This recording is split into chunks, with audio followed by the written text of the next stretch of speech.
Greetings and welcome to episode 279 of the Words About Games podcast, a weekly video game news and culture discussion podcast for words about games. I'm your host, Amy K. Alexander, joined this week by the 3-star champ, Daffy Mooney.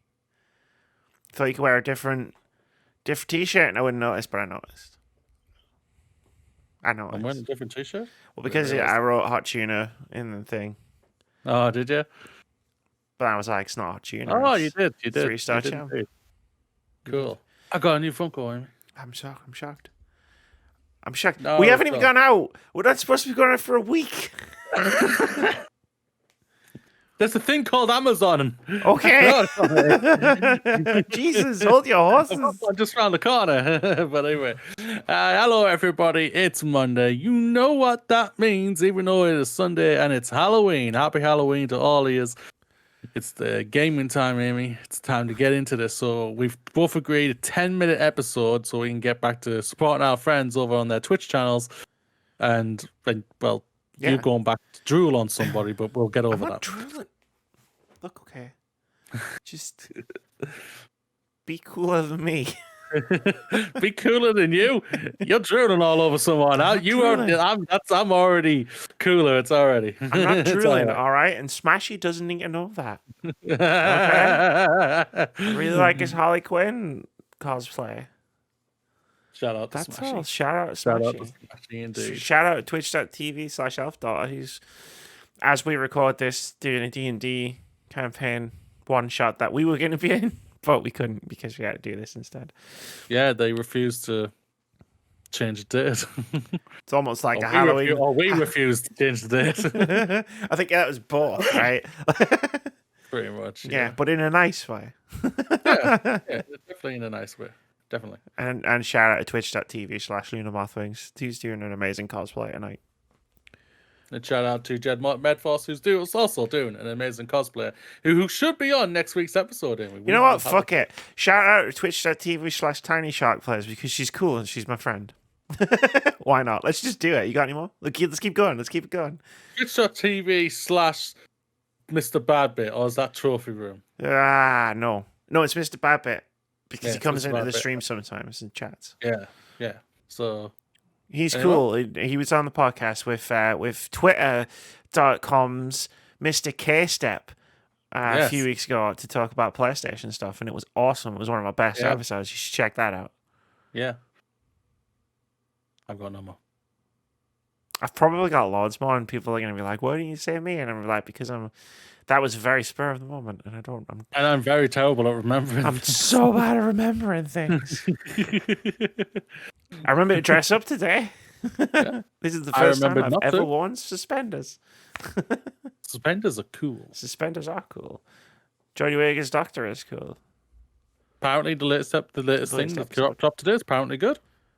I don't doubt it. I liked some of Johnny Wager's Doctor Who series. The thing is, right, and I know this because I rewatched it all, as you might remember, recently. Yes.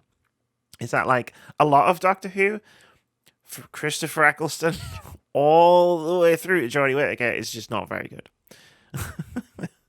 Like, it's not just like one Doctor. It's like a lot of it's not great, but some of it's fantastic.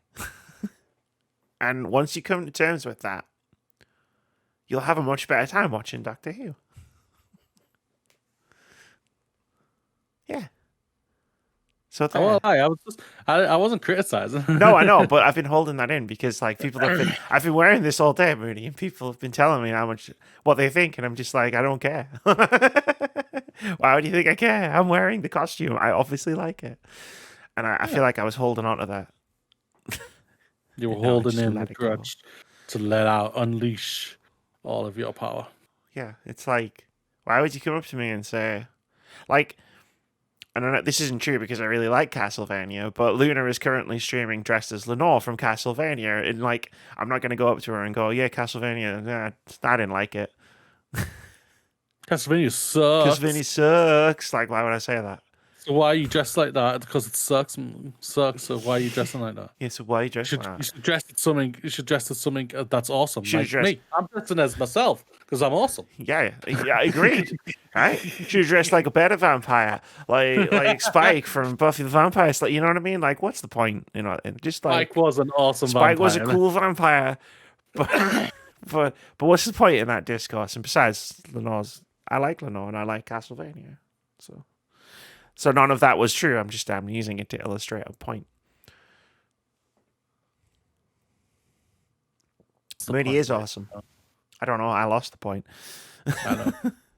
This is the part of the show notes because I said I'd write a new intro. This is the part of the show notes where it just says banter. Banter. Moody's laughing because it's true.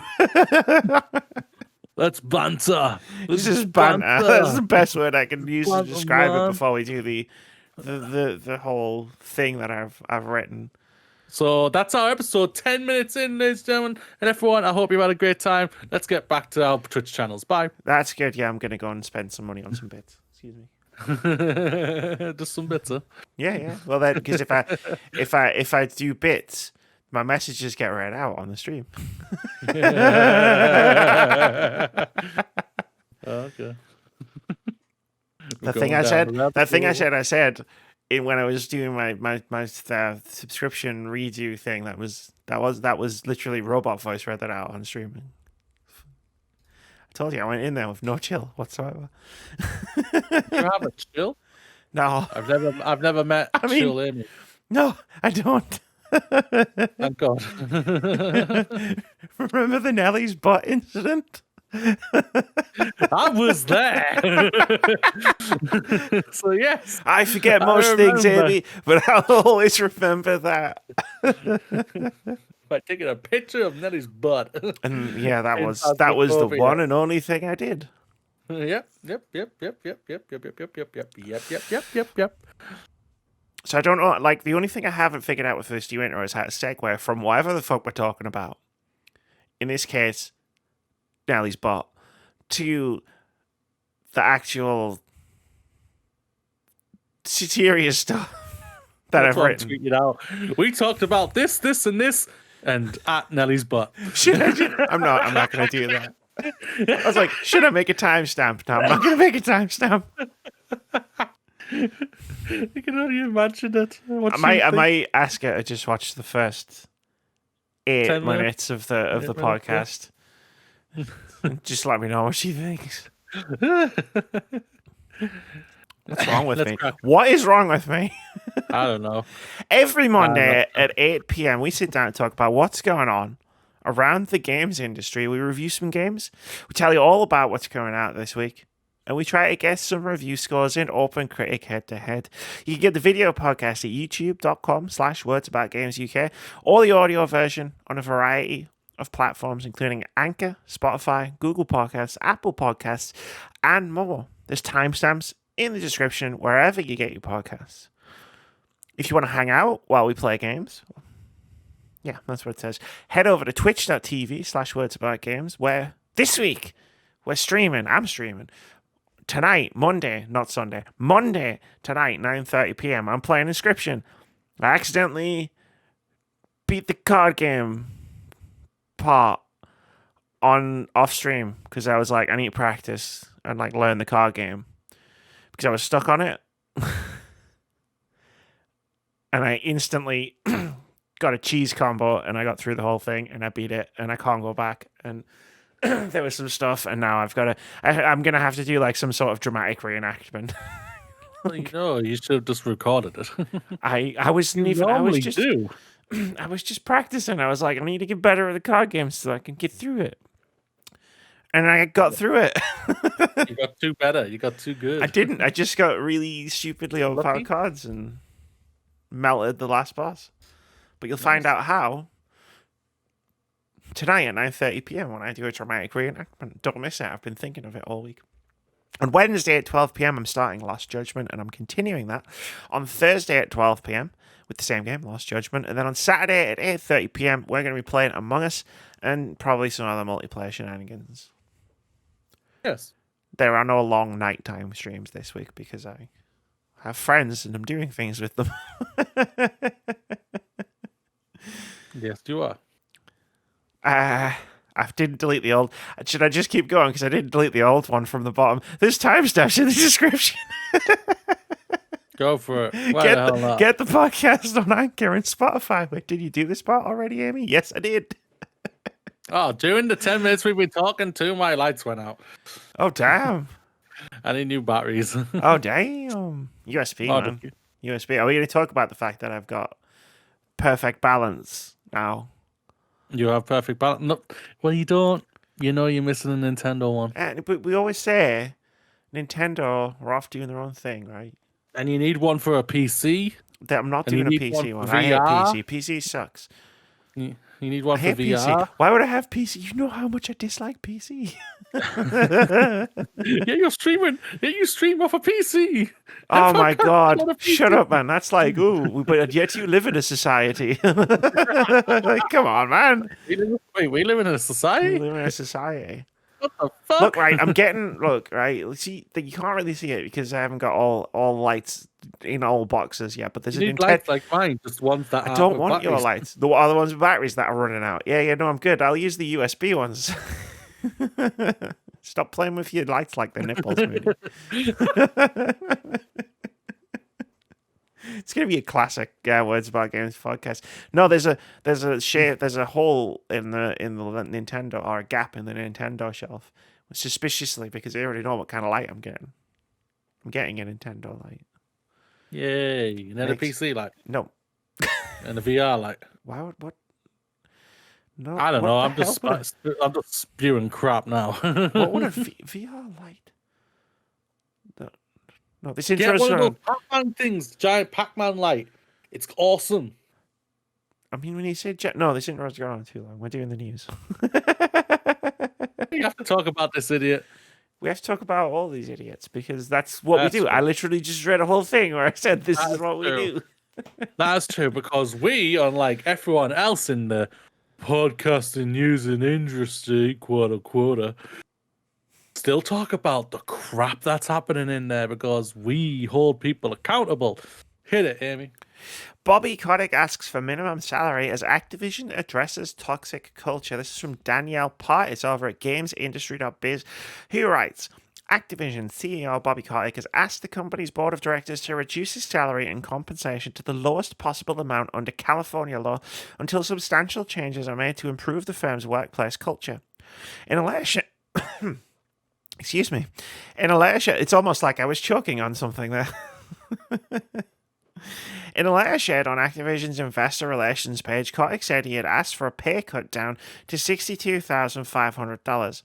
He also said that he won't be awarded any compensation or bonuses on top of his basic salary, quote, until the board has determined that we have achieved the transformational gender-related goals and other commitments, end quote.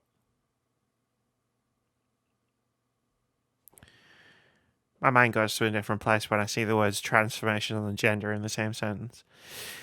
Kotick shared 5 new changes that the company is set to make to improve the company's workplace culture following the result of an investigation led by the Equal Employment Opportunity Commission. This includes the launch of a new company-wide zero-tolerance harassment policy with, quote, tougher rules and consistent monitoring, end quote. Any employee found to have retaliated against anyone for making a complaint will be immediately terminated. Quote, the EEOC's review was a catalyst to sharpen Activision's focus on the ways it can become a company others emulate as a model for workplace excellence and one with an unwavering commitment to its values, end quote. Kotick said. It also committed to increasing the percentage of women and non-binary people working at the company by 50%, as well as investing $250 million into accelerating opportunities for diverse talent over the next 5 years. Over the next 10 years, Kotick said the company will invest an additional $250 million into, quote, initiatives that foster expanded opportunities in gaming and technology for underrepresented communities, end quote. Additionally, the company is waiving required arbitration of sexual harassment and discrimination claims, as well as continuing to increase visibility on pay equity. In April this year, Kotick voluntarily took a 50% pay cut, reducing his basic salary to $875,000. Kotick's pay has been the subject of scrutiny for a while. The Strategic Organizing Center has been contesting executive pay in recent years and even called for Activision to cancel exec bonuses until changes are made. Excuse me a second. Speaking to GamesIndustry.biz, SOC Research Director Rich Clayton said, quote, there has to be some kind of accountability for the highest level executives, either in terms of their own failure to respond to reports of allegations or in terms of the reporting structure, so that somehow they were not aware of these allegations, despite them being apparently rampant, end quote. Kotick's April pay cut preceded news of the lawsuit filed against Activision Blizzard by the California Department of Fair Employment and Housing for harassment and discrimination against women. Since the lawsuit, 20 employees have exited the company and a further 20 have faced disciplinary action in efforts to improve the company culture. The ABK Workers Alliance, a group set up by employees across Activision Blizzard and King to push for change, has responded to Kotick's letter, calling his statement and the pledges within it, quote, a huge win, end quote. I've got something caught at the back of my throat. I don't know what's going on here. Quote, while today was a huge win for us, we remain vigilant and continue to push for other industry practices that need a change. We still stand firm by our demand that the investigation must be done by an unbiased third party, of which WilmerHale is not one. We continue to push for light to be shed on other industry practices, like crunch, which can be especially harmful to the health of game devs and especially the health of disabled and chronically ill game devs, end quote. Take it over. I hope you aren't catching the cold what I have, because I have a bad throat all the time. But I have to do this just because it's you, Bobby Kotick.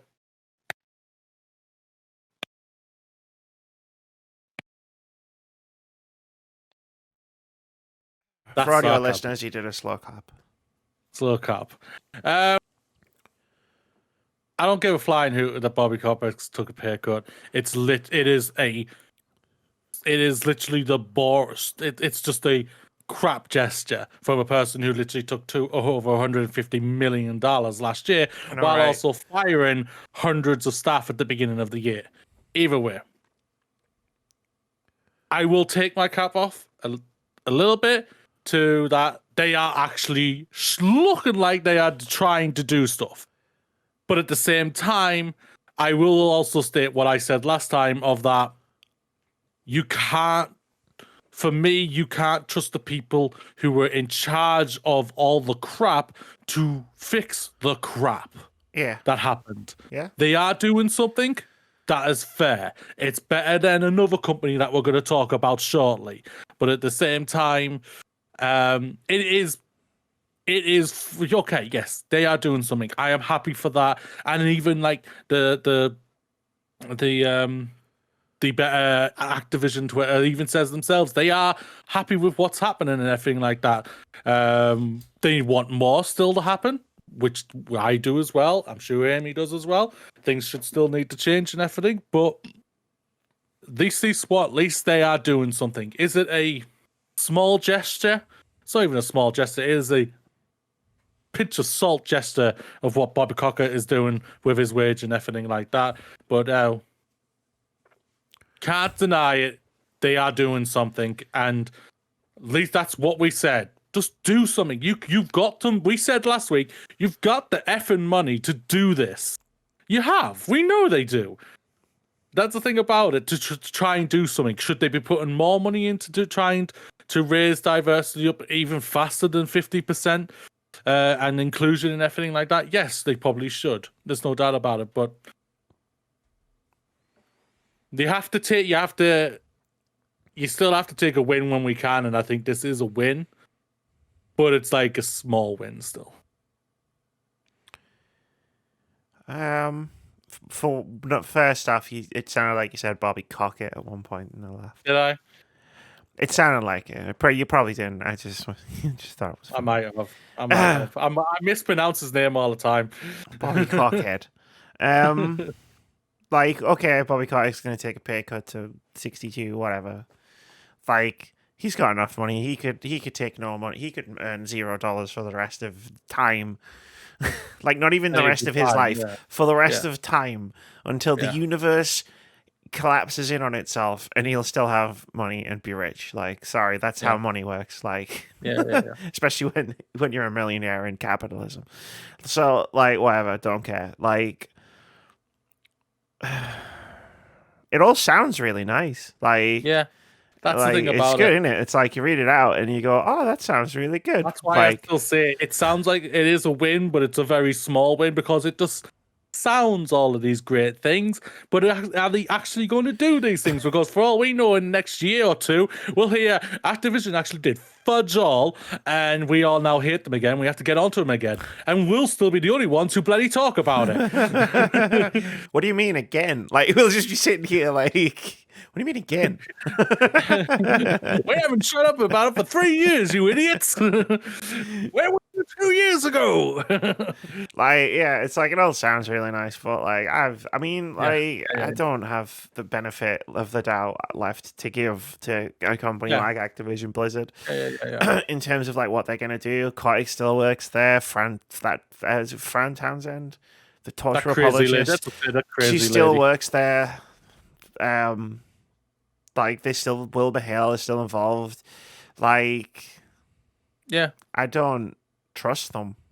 Yeah, that's why I said it's like a pinch of salt of a win, because like they've still got Wilhelm that's still involved to try and stop this and everything. But when the staff have come out and says that this is a win, it's a small win basically, but it's still a win. I think it is. I think, and this isn't MDU. I think what sometimes happens in general when something like this happens, right? It's like, okay, so Activision Blizzard getting sued multiple times. It's hilarious.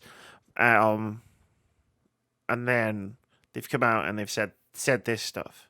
Because I think this is kind of what happened last year as well with Ubisoft. So they've come out and they said, we're going to do these things. And everyone went, cool, that must mean you're cool. And then they just left it. And now, as we've learned over the course of the last couple of months, Ubisoft didn't do any of the things that they said they were going to do. Yeah. So like, it's not a definitive full stop. I think is where I'm sort of driving towards. And I know you know that because we talk about this all the time. But like, I feel like that's what's going to happen. Next is everyone's going to go. Not everybody. That's obviously a misnomer. I think a large portion of people who are still talking about this will just go, cool, Activision Blizzard, look, they're doing things again. I can play COD again. I can do this. I can let them off the hook for it. And that's that's how they get away with it, not how. Done this at the perfect time, though. He's done this at the perfect time. Oh yeah, because COD's coming out. Releases this week, so like, oops, like you've just given everyone free rein to let them off the hook, and that's not how we fix things. That's how they get away with it. Like, and people go, Amy, you're so cynical. It's like, we did this dance a year ago. Like, it's not me being cynical. It's me going, here's past data to prove what I'm saying could potentially probably happen. Even ABK, Better ABK says they're going to remain vigilant. Like, it is a win, and I agree, it is a win. I don't want to put a damper on that, but it's not like definitive victory. It's not victory. It's just a win, right? It isn't like, boom, we have won. We have beaten capitalism and Activision all at once. Yeah. Yay to us type of thing. It's not that type of win. Yeah, no, it's not like if your favorite football team beats, your most hated football team in a football match, then that's great. But if they lose all the other football matches in the season, that's bad. Like, they've won a battle, but the war is still going on. That's basically what it is. Oh, don't mention war in the same sentence as Activision Blizzard right now after that. Yeah, I think email. Yeah. Oh, I didn't put that in. The intimacy, the intimate epicness of World War II. Oh, God. Anyway, SOC Investment Group says Bobby Kotick Paycut falls short of lasting changes. This is from James Batchelor over at GamesIndustry.biz. He writes, news that Activision Blizzard CEO Bobby Kotick is reducing his salary and compensation has been praised by some, but still faces criticism from the SOC Investment Group. The organization, which has been spearheading a campaign against oversized executive pay at companies such as Activision Blizzard and EA, told GamesIndustry.biz that it was pleased to see Kotick's voluntary pay cut, but is concerned by the lack of a defined period for which it will last. The group's executive director, Dieter Weisenegger, told us in a statement SOC would prefer to see this reduction formalised in Kotick's employment contract, quote, with a length of at least 5 years, the same as his prior 2016 employment agreement. We read the announcement by Activision Blizzard with mixed feelings and many questions. While Activision is taking steps forward to addressing shareholder and other stakeholders' concerns about exorbitant pay, wage inequality, diversity, and harassment, these steps fall short of lasting changes that will set the company on the right track for long-term success, end quote. While Weisenegger says it's important to hear about such changes from Kotick, he adds that, quote, the continued silence from the company's board of directors is troubling. If the current board does not recognize that it is responsible for overseeing human capital management, then shareholders need a refreshed board that better understands the importance of this aspect of their role in protecting long-term value. We are also disappointed by the board's silence on an independent investigation of human capital management oversight failures, which were revealed by Activision's sexual harassment crisis. As shareholders, we called on the board of directors to step forward and take accountability. While the company has announced several worthwhile changes, including an initiative to diversify the workforce and explicit zero-tolerance policy for harassment and retaliation, these measures don't go far enough to address the widespread problems caused by Activision's... I'm not saying it again. The bottom line is that Activision needs to clarify its commitments and broaden their scope. The company announced that it will no longer require employees to arbitrate claims of harassment or discrimination, but it has not freed current or past employees from any non-disclosure agreement that may be keeping them from sharing their experience with investigators or other workers, as alleged in the California FEHD's amended complaint. Additionally, the new diversity target does not address the lack of diversity on the board of directors or among senior management. End quote. End story. Human capital oversight, like, there's a people, right? Yeah, there's not about this is like I said on the last story, like it probably taking a pay cut, but it's nothing, and it really is nothing, and it does fall short by a country mile. Like I said, like you can't trust the people who oversaw the terribleness that has happened at Activision Blizzard to be still in charge and everything, and that even goes to the board of directors as well. The board of directors have been the giving Bobby kings of Kotick all of hundreds of millions of dollars while all this has been going on. Yeah, and you can't trust them to be able to pull this out and everything, even though they did, like, when this all, didn't they, if I remember rightly, they like... I think there was like one guy on the board of directors who kind of went rogue. I think I remember reading a story about like one guy on the board of directors who was just like, "What the fuck's going on, man? What the fuck is this shit?" But like that was it. That was the only thing we ever heard from them. Yeah, and we haven't heard anything ever since then either. So they obviously went, dude, we're gonna make my millions, so shut up, don't worry about it. COD's coming out. Shut up, man. yeah. You'll get your 10% shortly. But yeah, it's yeah, it falls short. There's no doubt about this, and you can't trust the people who are still in charge there to be able to do this. Like I said on the last thing, like a better Ubisoft, a better Activision said, this is a win, but we are still going to stay vigilant, and that's the same as what I'm going to do, and I'm sure you're going to do, and we're going to stay vigilant. And whenever this shit drops again, which it will soon, probably next week. Talk about this again. Can't seem to shake them again. Yeah, we really can't right now. The Ubisoft one, when that dropped last year, it was like kept going for like what, 6 weeks, and then it just fell off. It was like 4 or so weeks, and then it kind of just dropped off. And then I think I got mad at the Ubisoft Direct that happened. Well, I think everyone did because they just ignored it, didn't they? Well, you say everyone. Most people didn't. Most people were like, "Ooh, check out Hyperscape." You remember Hyperscape, Moody? That battle royale from Ubisoft that was going to change the world that everybody's now forgotten about because it was a bit shit. Did Ubisoft forget about it? Clearly.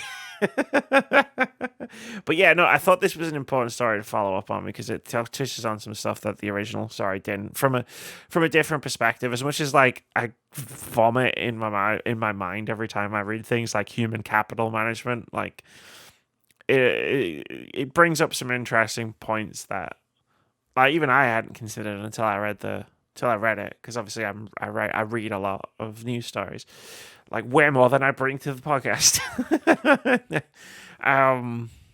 And there's there's a problem at the top of most companies in the fucking world when it comes to diversity. In terms of like you don't think to like if you're like you're the top of your company, or like you're designing a product, or you're designing a game, or you're doing this or you're doing that, and it's like if everybody involved in that is the same, then you're not going to account for all of these other things. And diversity at every level is what we should really be aiming for, because it's all well and good. Sorry, let me try that again. It's all well and good wanting to like bring in 50% more women and non-binary people, but those women and non-binary people are going to come in at the bottom of the company, and I'm going to be able to really do that much. So like they're just going to, and if Activision Blizzard doesn't change, all we're doing is feeding 50% more women and non-binary people into the meat grinder. Metaphorically, I hope. So it's like that's not going to help really change all of that much. What we need is we need diversity, and it goes beyond women and non-binary people. It goes to people of color. It goes to people of all different walks of life, and that needs to be at every level, not just at the bottom level. I agree. That's what I do with this podcast. Started out with 3 straight white cis dudes, and now it's 100% queer. It's great. But we're still white. I can't help that. It's true. It's true. I say that dismissively. I could go out and find somebody to be on the podcast who isn't white, for more than like one episode. So like, I apologize for saying that dismissively. I can't help the fact that we're white. Is what I meant by that. But while all of this happens, and Activision Blizzard is at worst making a performance of change, and at best actually trying to enact change, I've put a little break in between the Activision Blizzard stories to talk about another company, because I feel like there's a contrast to be had. Ubisoft workers demand swift... Wait, you could do it after I finish reading the thing. No. You just totally messed up my amazing segue. It's too late now. You might as well do it. It's been over 80 days, Amy, since Ubisoft. I've fucked up. Go on, continue. That was why you messed me up. I messed us both up. You're the guy in the meme on the bike with the stick. I'm the guy with the meme. And you know the one who like and he puts the stick through his own wheel and then he falls off. It's a meme. Oh, God. Honestly. It's a very popular meme. Like, that a lot of people know and share and do. I don't know. I bet you do. I'll bet you if I showed you, you go, oh, yeah, I've seen that before. Probably. Yeah. If I haven't seen it, until I see it, I can't tell you that. So. Oh, okay. Do you want me to stop this entire podcast? Show you a meme? Because I'll do it. You ruined my segue. All right, just cut this out and just segue. No, I'm not doing that. I don't edit this podcast. Ubisoft workers demand swifter action from leadership after Activision concedes to employee demands. This is from Andy Chalk over at PC Gamer, who writes, Activision Blizzard CEO Bobby Kotick, well, we just talked about all of this. Quote, today was a huge win for ABK Workers Alliance, the workers group tweeted. Forced arbitration has been removed for cases that deal with sexual harassment and discrimination, and the company announced they will raise the number of women and non-binary people it employs by 50%, end quote. That win for the workers was also noticed by a better Ubisoft, a similar workers collective working for real and permanent change at Ubisoft, which has been dealing with its own sexual misconduct scandals since mid-2020. The Ubisoft employees said they were, quote, celebrating some great progress made by a better ABK, and said they would continue to stand together as we work to #end abuse in gaming, end quote. They also used Activision's promise of action to draw attention to Ubisoft's failure to address its own issues meaningfully, despite having had much longer to do so. Quote, 16 months since Ubisoft was forced to take limited action following public posts on Twitter, you talk about a strategic roadmap of change for HR that you are getting ready to start rolling out, giving no timeline for delivery or any hint of what those changes will be. Only yesterday, Activision Blizzard committed to increase the number of women and non-binary workers by 50% within 5 years. They've promised to invest $250 million to accelerate opportunities for diverse talent and to release annual salary transparency reports, meeting some of the ABK Workers Alliance demands. In just 3 months, it seems that they have listened to the concerns of employees and acted on them. While our demands are not identical, many overlap and could be addressed through similar actions just as swiftly, end quote. Ubisoft give such weak responses to their key demands. It's really, really crazy to think I that. know, right? But are we surprised? Nope, not at all, because this is Ubisoft.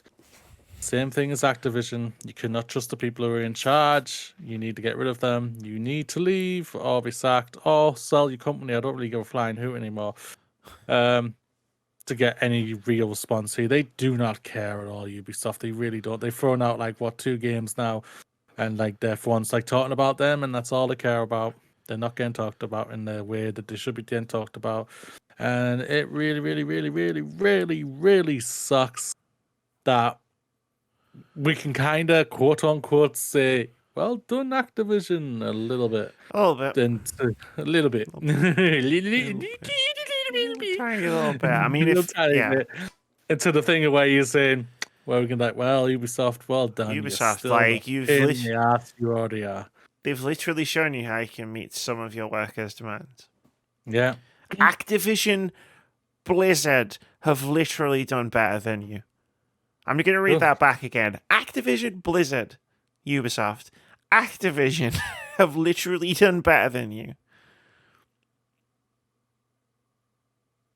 Gotta sting a bit, doesn't it, Ubisoft? That's gotta right? If you give a shit about your reputation or image at all, that's gotta sting a little bit. But they especially don't. As their game, which drops next week, will probably, even if it drops with bad reviews and gets buggy and it's a buggy mess, we'll still outsell both of your games that you've dropped this week. We'll outsell all of the games you're gonna sell over the next 3 years combined. Yeah. So seriously, Ubisoft, get your shit together, man. Come on, it ain't hard. You have the money to do this. You have the money, and it's very easy to do it. Okay, it's not. Sorry, let me rephrase that. It's relatively easy to do this. It's not rocket science. Your employees have given you a list of things to do. Do those things. Yeah, I will just restate what I said last week.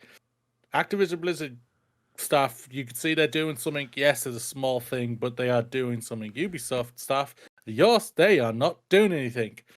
Maybe it's time to think another strike on the way and hurt them where the only way it's going to hurt them, because you have more. I'll say this again: you have more power than them. They need you just as much as you need them. They arguably need you more. They can't become millionaires without them. Or continue to be millionaires without them. I was going to say become. Yeah. Come on, really. Yeah. All right. But yeah, no, for me, if I was anyone at Ubisoft right now, I'd be literally thinking, maybe we need to strike again. See what happens. Because this is the only way they're going to listen. It's the only way they're going to listen if you hurt them in the wallet. We'll see what happens. See what happens. All right. At least he finally responded to them, I guess. It took him 6. We're going to make a roadmap. Ubisoft, I've played some of your games. Your roadmaps are dog shit. In fact, most video game roadmaps turn out to be dog shit. Look, Cyberpunk's just got delayed on next-gen consoles until 2022. Most roadmaps in the video game industry are meaningless. Why did you think you could just... Video game industry, you can't solve everything with a roadmap. Not everything can be solved with a roadmap. Stop it. Stop with the roadmaps. Stop it.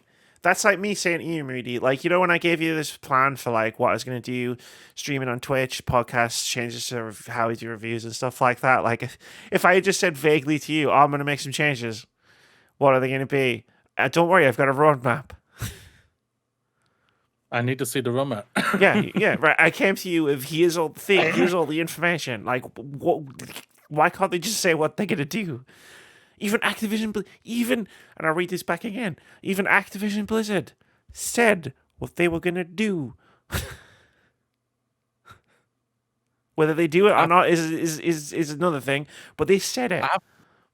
Do you think it's a competition between them both? And then Ubisoft are thinking, we have time before we start talking, because Activision aren't going to start talking yet. It's Activision. And then Activision did something. You're like, wait, what do you mean they've done something? Me and Bobby Kotick, we had lunch this morning and he said he wasn't doing anything. We had lunch on a yacht. Sorry, now, what do you mean? Jeeves, fetch me the newspapers. God damn it, I hate them so much. Activision Blizzard's attempt to halt lawsuit rejected. This is from Molly Taylor over at PC Gamer, who writes the headline and then writes, the developer and publisher tried to put the suit on hold following an ongoing battle between the Department for Employment and Housing, the State Department currently suing Activision Blizzard for discrimination and sexual harassment, and the Equal Employment Opportunity Commission. The EEOC had also brought a lawsuit against Activision Blizzard, which was settled on the same day it went public for $18 million. The DFEH opposed the settlement, saying that it would cause irreparable harm to its own lawsuit. The EEOC then hit back, revealing that two of the lawyers heading up the DFEH case had formerly worked with the EEOC on its own investigation into Activision Blizzard, the same investigation that led to the settlement. That's a pretty big ethics violation and a conflict of interest, something which Activision Blizzard could use to get the case thrown out entirely.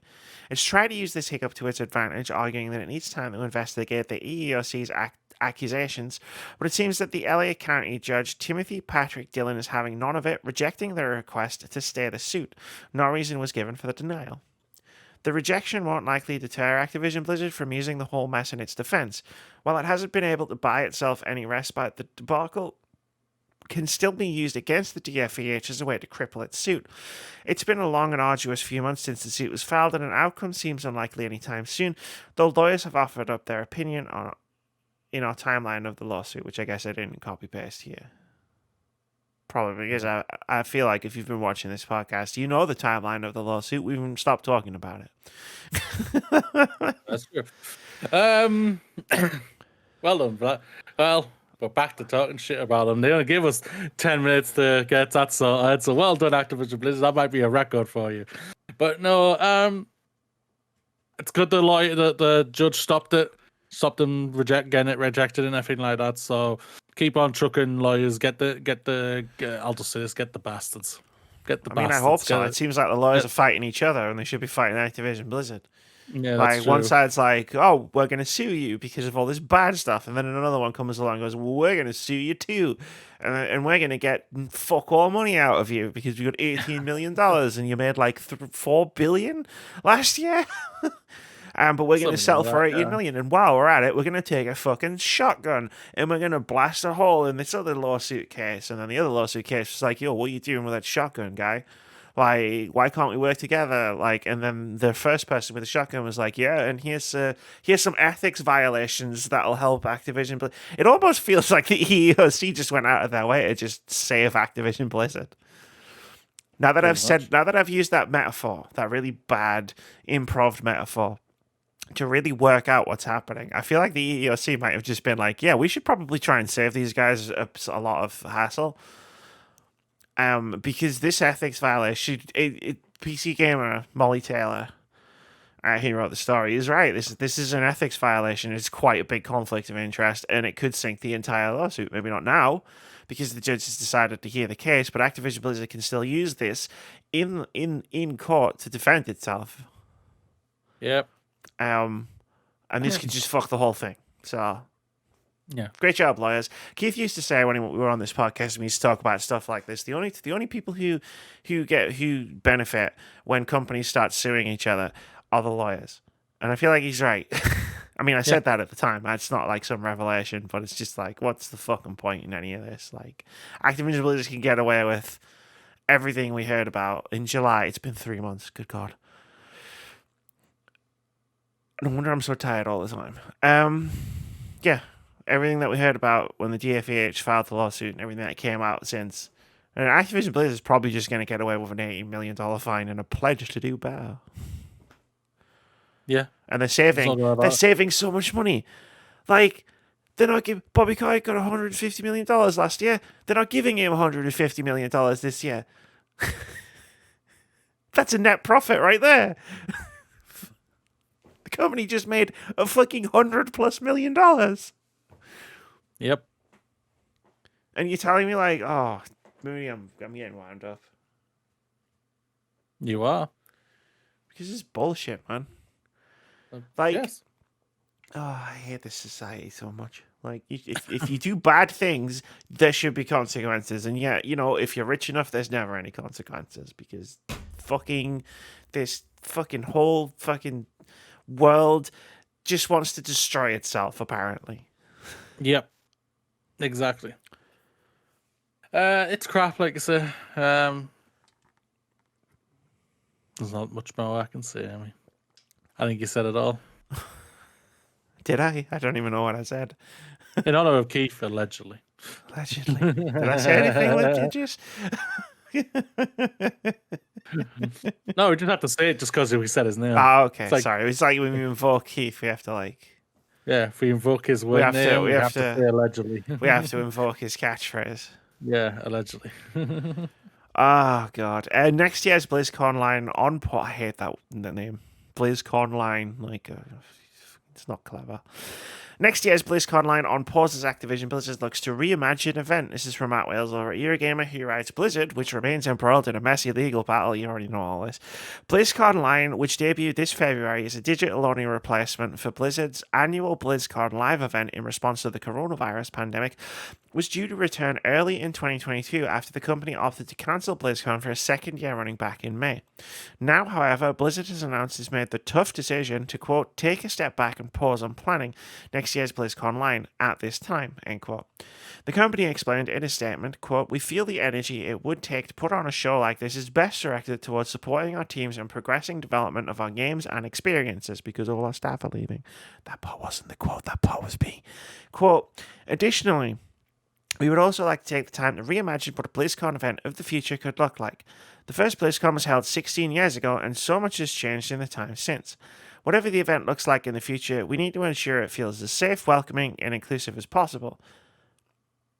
End quote. After we got exposed for the place for it being a completely misogynistic hellhole. I'm sure the story goes into that, but I feel like I just wanted to interject that. Quote, we're committed to continual communication with our players, and we see BlizzCon playing a big role in that going forward.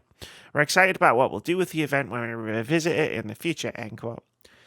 Blizzard may not have directly referenced the ongoing sexual harassment lawsuit, something else it's tried to pause. Albeit unsuccessfully. Who wrote this? Matt Wales. Well played, Matt Wales. Well played. But its shadow hovers over today's announcement, both in its reference to, quote, supporting its teams, end quote, and in its stated goal of ensuring any future BlizzCon, quote, feels as safe, welcoming, and inclusive as possible, end quote. BlizzCon has, of course, been the focus of numerous disturbing allegations found in the state of California's lawsuit, including reports surrounding an event hotel suite used by former World of Warcraft senior director Alex Afrasiabi and other Blizzard employees, nicknamed the Cosby Suite. BlizzCon's culture also came under renewed public scrutiny recently when a video from 2010 resurfaced showing senior staff, including now departed Blizzard president J. Allen Brack, openly mocking and dismissing a female fan during a World of Warcraft panel. I am a bit salty and said some of my own stuff in there. I don't care about BlizzCon. I'm not surprised they are pausing it to reimagine it in some sort of way and everything like that. I feel for the fans because I know the fans like they enjoy the games and everything. Like we have a mutual friend who used to work at Blizzard, and they loved, but like it was one of their things where they desperately always wanted to go to BlizzCon. Yeah. And to be fair, like having seen it, and like if you're that passionate about, in this case, a company's games, like it makes sense that that's like your mecca right? That's where you want to go. That's like where you need to be. And it looks cool. And it looked cool.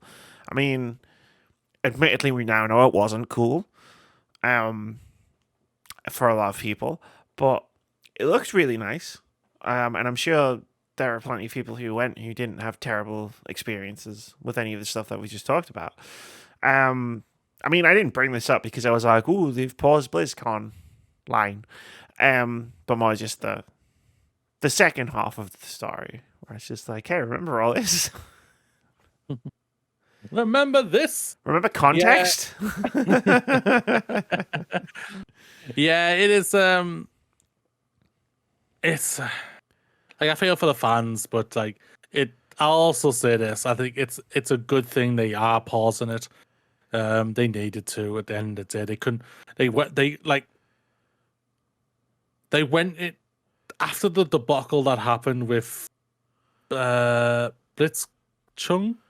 Oh my god, that feels like a lifetime ago. Yes, BlitzChung. Yeah, but like I said, they dug their heels in and did a BlizzCon and And there was a everything. protest. I remember that. Yeah, and there was a protest and everything, and like and you had all this. The stupid idiot who came on, who's now no longer there after all these accusations, all the crap. You mean J. Allen Brack? Yeah, that was the guy who apologized for the BlitzChung incident.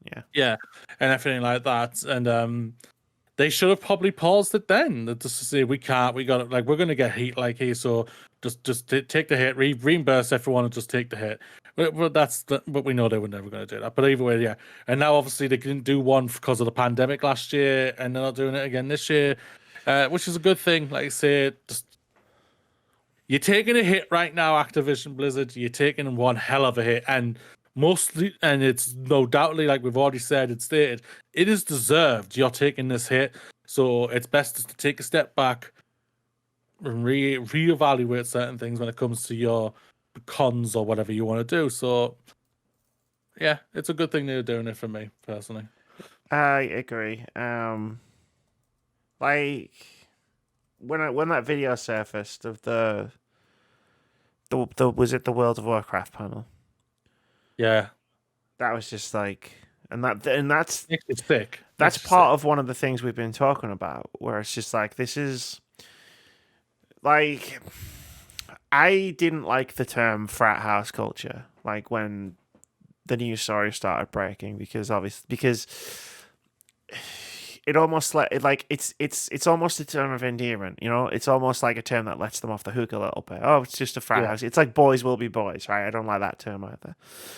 But that's a term that's been said for years. It's been said for decades. It's just a way to excuse shitty behavior in people, and I don't like it. Like it's the same with frat house culture. But boys will be boys. Boys will be boys. You just punched her in the fucking face. What are you talking about? You know what I mean? That kind of thing. Like, but there is an endemic culture problem at Blizzard, which we've seen through the stories that we've heard and the things that we've seen, like the video from that con.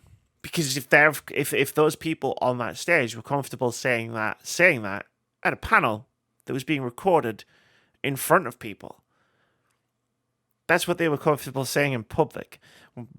What goes on in private at the offices, and you and I have heard stories both in the media and privately to answer that question, and the answer is not great, to put it mildly.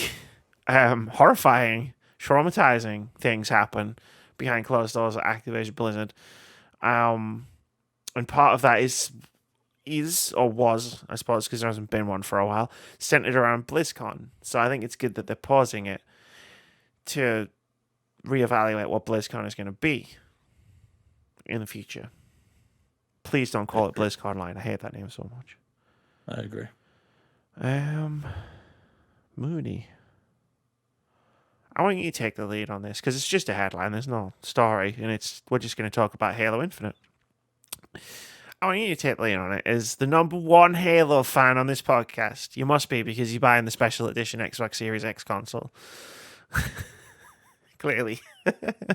No, actually, what I want is, so there was a Halo Infinite campaign video trailer that went up. It was like last week. It was as we were recording the podcast, or just before it, I think. And we decided to hold off on it because I hadn't watched it. And because I was streaming, I think, that afternoon. And I want you to take the lead on it because everybody knows what I'm going to say.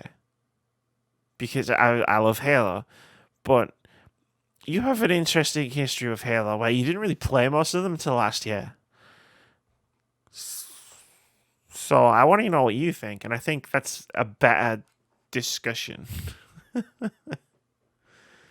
Or more interesting discussion for people.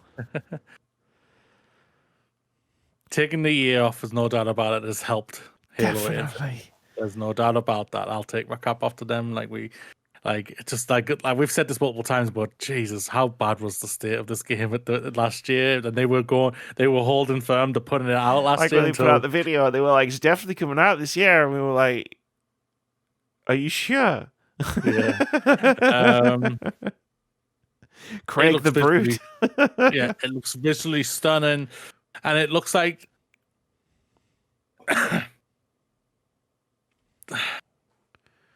they've gone back to what worked, and that was like what they like we've reported on the beginning of the year.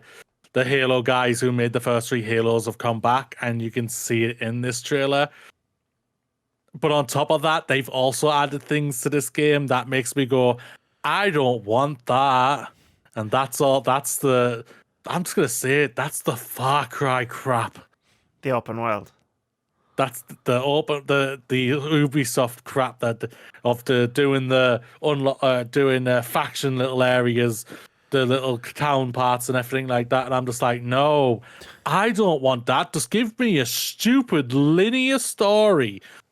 Just give me that. Just give me Halo 4 again. Yes. And Amy, it's visually stunning, and I'm going to play this game. But my God, this trailer made me go. If you got an Xbox Series X Master Chief Special Edition and didn't at least play Halo Infinite, I would come to your house in the night and steal that console. I'm like, you don't deserve, and it would just a little post-it note you'd find in the morning that just says you didn't deserve me.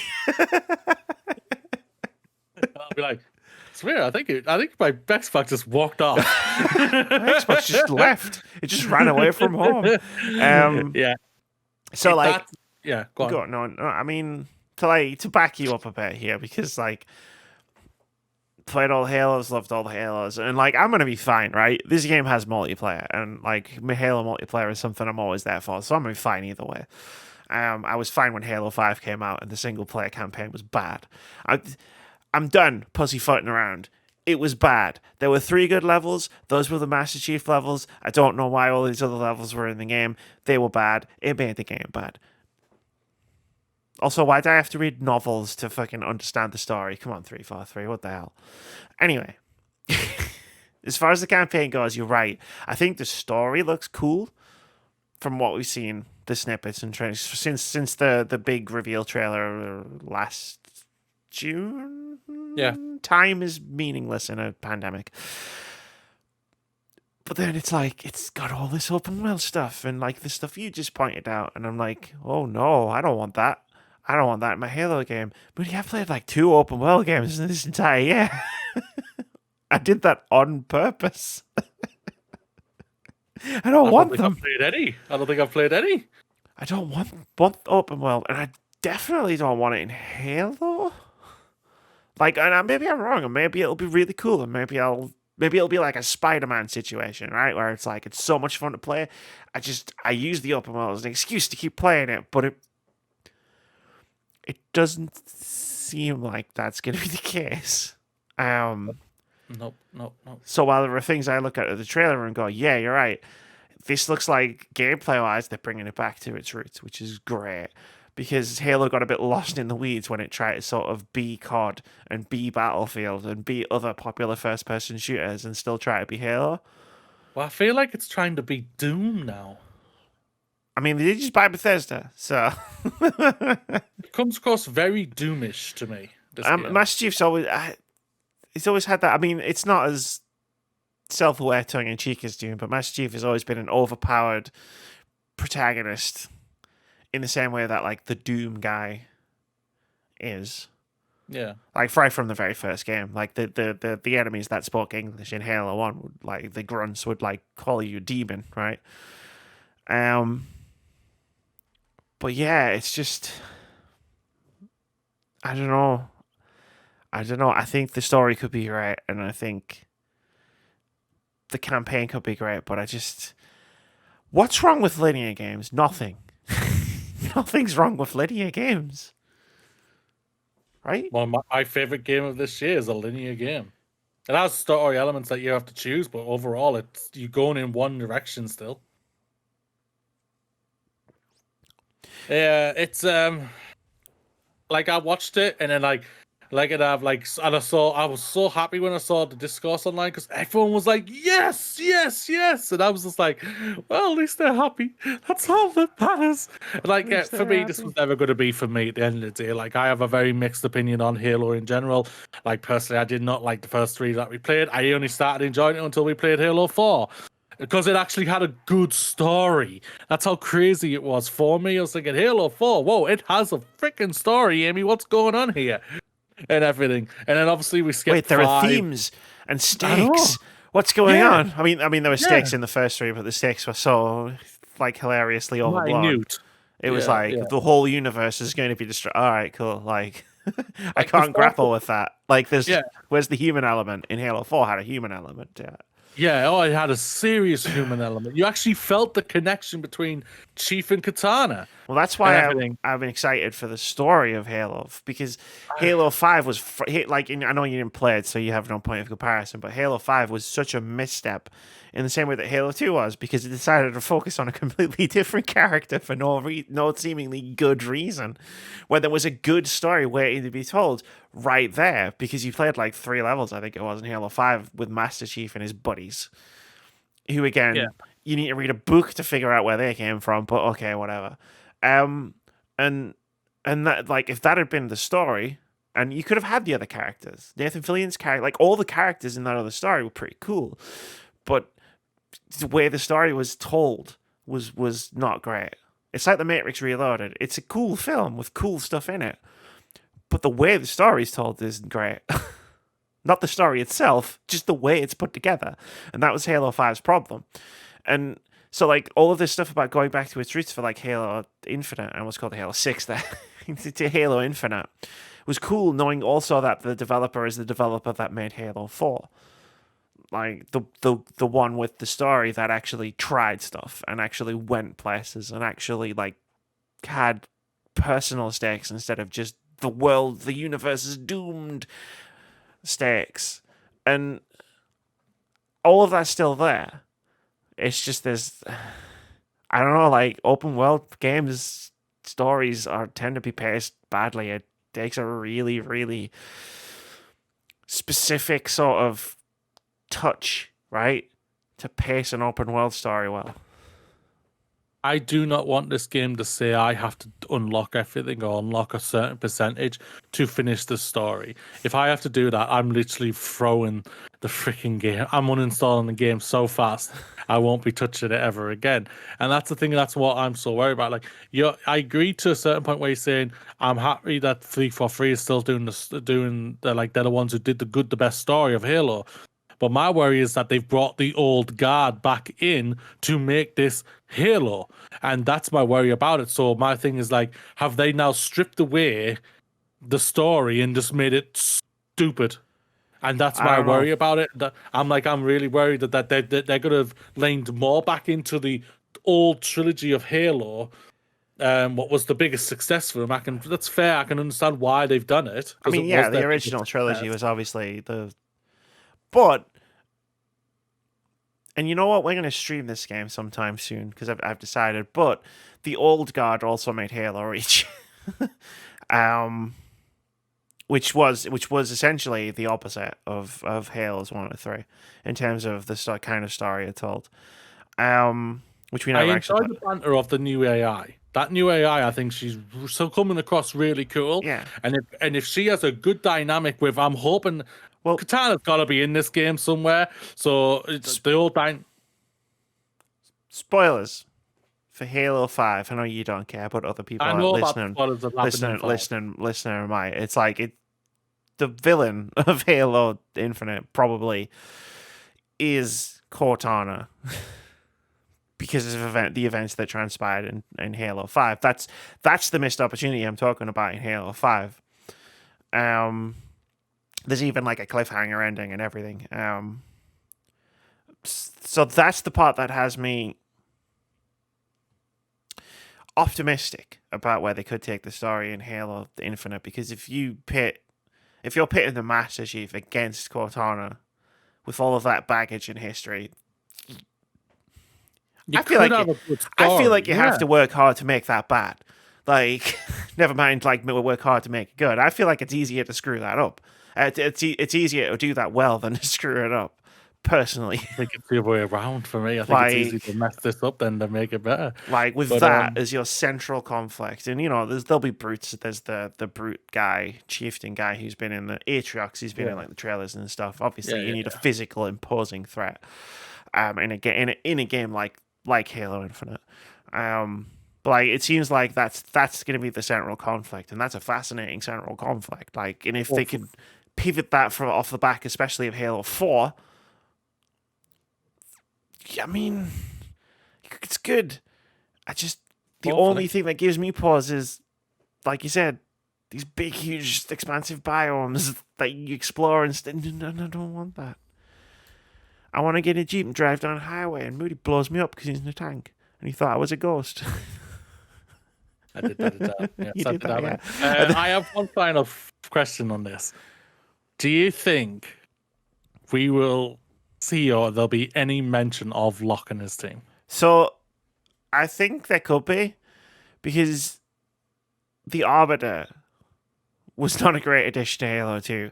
But when he wasn't a playable character, he was just one of the characters in Halo 3. I thought he was massively improved. It'd be cool to see those characters again, as part of the story. It'd be so unfair for them to be completely ignored just because it wasn't their fault. No, it wasn't their fault. No, obviously. Halo 5 was not the greatest game. Like, it just, you would feel you were playing a side quest for most of the anyway. I could go on about how screwed up Halo 5 was, like, from its marketing all the way to its execution, but we don't have the time. All over the place, yeah. The marketing for Halo 5 was a lie. Like, that never happened. But I think the characters should be in it. Like I just said when I was talking about the Halo games, I was like, the characters were cool. It's just that the story that they were in wasn't. And because they were the major new element, I think a lot of people blamed them for the story being bad. Where it's actually like they did. Where it's actually like, no, the character. Yeah, I think I was there. They did, but like, I think the characters were pretty cool. Like, Nathan Fillion did a great job as Buck, one of the other Spartans, and then there was the other two Spartans who it's been 6 years. I don't remember their names. I'm sorry, but like, they were all cool, like, characters, and I think they should play a part in the story. Like, it'd be especially annoying if they introduced like a new group of Spartans for Chief to hang out with and just wrote them out completely. What about the ones who were with Chief? Did they die, or I don't remember. No, I don't think they died. I think they were just with him. The thing, I don't even like. It took me reading a novel to figure out where they even fucking came from. He was the last of the Spartans, and then you start Halo 5, and with no explanation, Chief's just like, "Oh, I'm with my buddies from ages ago." And it's like, but they all died. What's going on? And the game never explained it. This is not right. This isn't how you tell a story. This isn't how the Force works. What are you doing? Oh yeah, if you just the game might as well have just popped up with a thing that just said, like, paused the story and just went, by the way, now you need to go and read Halo, this novel, or like watch this movie, because like there was an entire, I completely forgot as well, there was like an entire mini series so you could get Locke's backstory. Like, Halo 5 expected you to do homework, Moody. I don't like homework. I was like, I watched the first episode of that miniseries. It looked very nice, but it wasn't very good. Anyway, That was a fun conversation we had there about Halo. I liked it a lot. Thank you. But I'm still excited. There's just bits that made me go, But we'll see when it comes out. Unlike certain AAA developers who shall remain nameless for the moment because we've talked about them enough, I actually will give Halo Infinite the benefit of the doubt. Uncharted creative director Amy Hennig is making a Marvel game. This is from JP over The Verge, who writes, Amy Hennig, former creative director at Naughty Dog, who currently leads Skydance New Media, will be working on a new Marvel video game. Skydance describes the game, which is its first, as, quote, a narrative-driven blockbuster action-adventure game featuring a completely original story and take on the Marvel universe, end quote, but hasn't said which superheroes will be featured in the game. The studio also hasn't shared a release date or even a release timeframe, and hasn't said which platforms the game will be available on. Despite how little we actually know about the game, Hennig's involvement in a story-driven Marvel project is an intriguing proposition. Hennig served as a writer and creative director for the first 3 Uncharted games and Legacy of Kain. Why does no one ever mention that? So hopefully, this new Marvel game will similarly blend action and heart to make for a compelling experience. And then there's some opinions about Guardians of the Galaxy that I'm not going to read. Amy Hennig is writing a Marvel game. I'm turning that around. I've been turning that around in my brain for days, and I'm just like, it's still like, wow. Of all the things I thought Amy Hennig was going to do next, I didn't have Marvel game down on like on my bingo card, I guess. This is not what I was thinking. This was not what I was thinking. Damn, like seriously, damn, man. Like this is like we've been waiting for a game from her for a while. Obviously, she was doing the Star Wars thing with Ian, and they threw that. Then they crapped the bed with that, and now she's now over there. Now to come to a deal with Disney to do a Marvel game. I love it though. It's like wow. Like she just like basically went, fuck this. I'm gonna go indie, and now she's making a Marvel game. Wow, it's like it's not indie, but I'll take it. I love Amy Hennig. She's written some fantastic games. So. The first 3 Uncharted games, I think, are fantastic stories. Absolutely love both of them. All 3 of them are absolutely amazing for me. But yeah, we've been waiting. We have been waiting for a while, and we're still gonna be waiting for a while to see whenever this game does come out. But that's just like it's now just anticipation for whenever it's even revealed. We're hopefully probably not for a good few years. So I'm going to ask you. Sorry, I thought you were done. Go on. I just want to ask you 2 questions, like because we're podcasters, right? Yes. And content creators and streamers. So I think we should do the most irresponsible thing we can do with this piece of news, which is rampant and unfounded speculation. So I want to ask you 2 questions. Number 1, what do you think? Which character or characters do you think this is going to be about?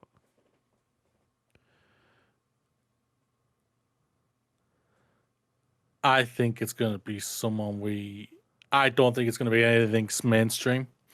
A mainstream character. Remember, rampant, wild, and irresponsible speculation. Let's start a rumor. She's gonna go with one what she can do one hell of a rich story for, and she's gonna be taking things from the comic books for whatever character she's gonna pick from. There's a lot who have rich, amazing stories. Daredevil. That'd be good. I almost want to change my answer now, but I'm not going to because I'm leaning into the irresponsible section of what I just said. Okay, so that was my first question. My second question, what do you want? No holds barred. What do you want it to be? Amy Hennig is writing a Marvel game. The whole Marvel universe, apart from obviously like Wolverine and Spider-Man, is available. Like, what do you want Amy Hennig to be writing?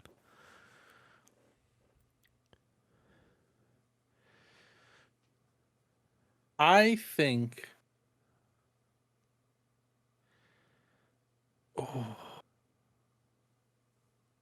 She's not gonna do anything Spider-Man or Spider. Yeah, it won't be anything that's already in development. No. I'm just meaning that what I mean, I don't think she'll be allowed to touch anything Spider-Man whatsoever, because I think Insomniac will probably be bringing other Spider characters eventually to their games. Spider-Gwen when? Sorry? Spider-Gwen when? That's what I was saying. I was going to think Spider-Gwen, but I was thinking that. But if that's what you want, then that's what you want. Who cares if it's possible or not? What? No. It's definitely plausible. You know what? You know what? I'm gonna go.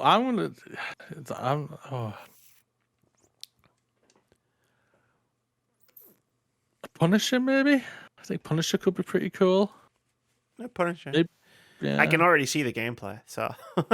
yeah. That's what I was thinking. I have this feeling that her game's gonna come very, very, very Uncharted-ish, I think. Yeah. So, like, from what we saw from the little glimpses from the Star Wars game that was coming out, that she was developing, it looked very Uncharted as well. So I would very be surprised if it's not Uncharted as well.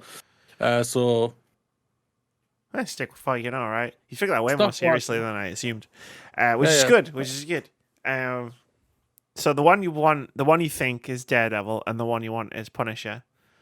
I honestly haven't got a clue. That's the idea. It's wild, irresponsible speculation. You never know. You might be right. Captain Marvel. Give me Captain Marvel and the Rogue story. That'll be epic. That would be awesome. Where how Rogue got her super strength flying powers. That'll be an epic solution. That'll be awesome. Okay, cool. That's awesome. I love it. I was gonna make a joke about Daredevil season 2, but like the best part is, Moody, if either of those things actually happen, you get a lot of over people. I've done it. Yeah, I've done it loads of times. I've just said the stupidest shit that's coming to my mind. Sometimes it's right, and I load it over everybody for years. Moody, I've been right sometimes, and I am the queen of it. I am the queen of just holding it over people's heads. So the thing that I think it might be, if I was speculating, which I am, I don't know why. Probably because Nolan North has voiced this character in a video game before, but Deadpool just stuck in my head. I think she's got the wit to do a Deadpool game, and I think there should be a Deadpool game. I think the meta jokes, like the fourth wall breaking aside, with a Deadpool game, it's too good, and that's what I think. I have this feeling she's gonna go very obscure. I think she's gonna pick a character that we don't really know much about. Something kind of like when Marvel went, "We're gonna do a Guardians of the Galaxy movie," and everyone's like, "Wait, who the fudge is the Guardians of the Galaxy?"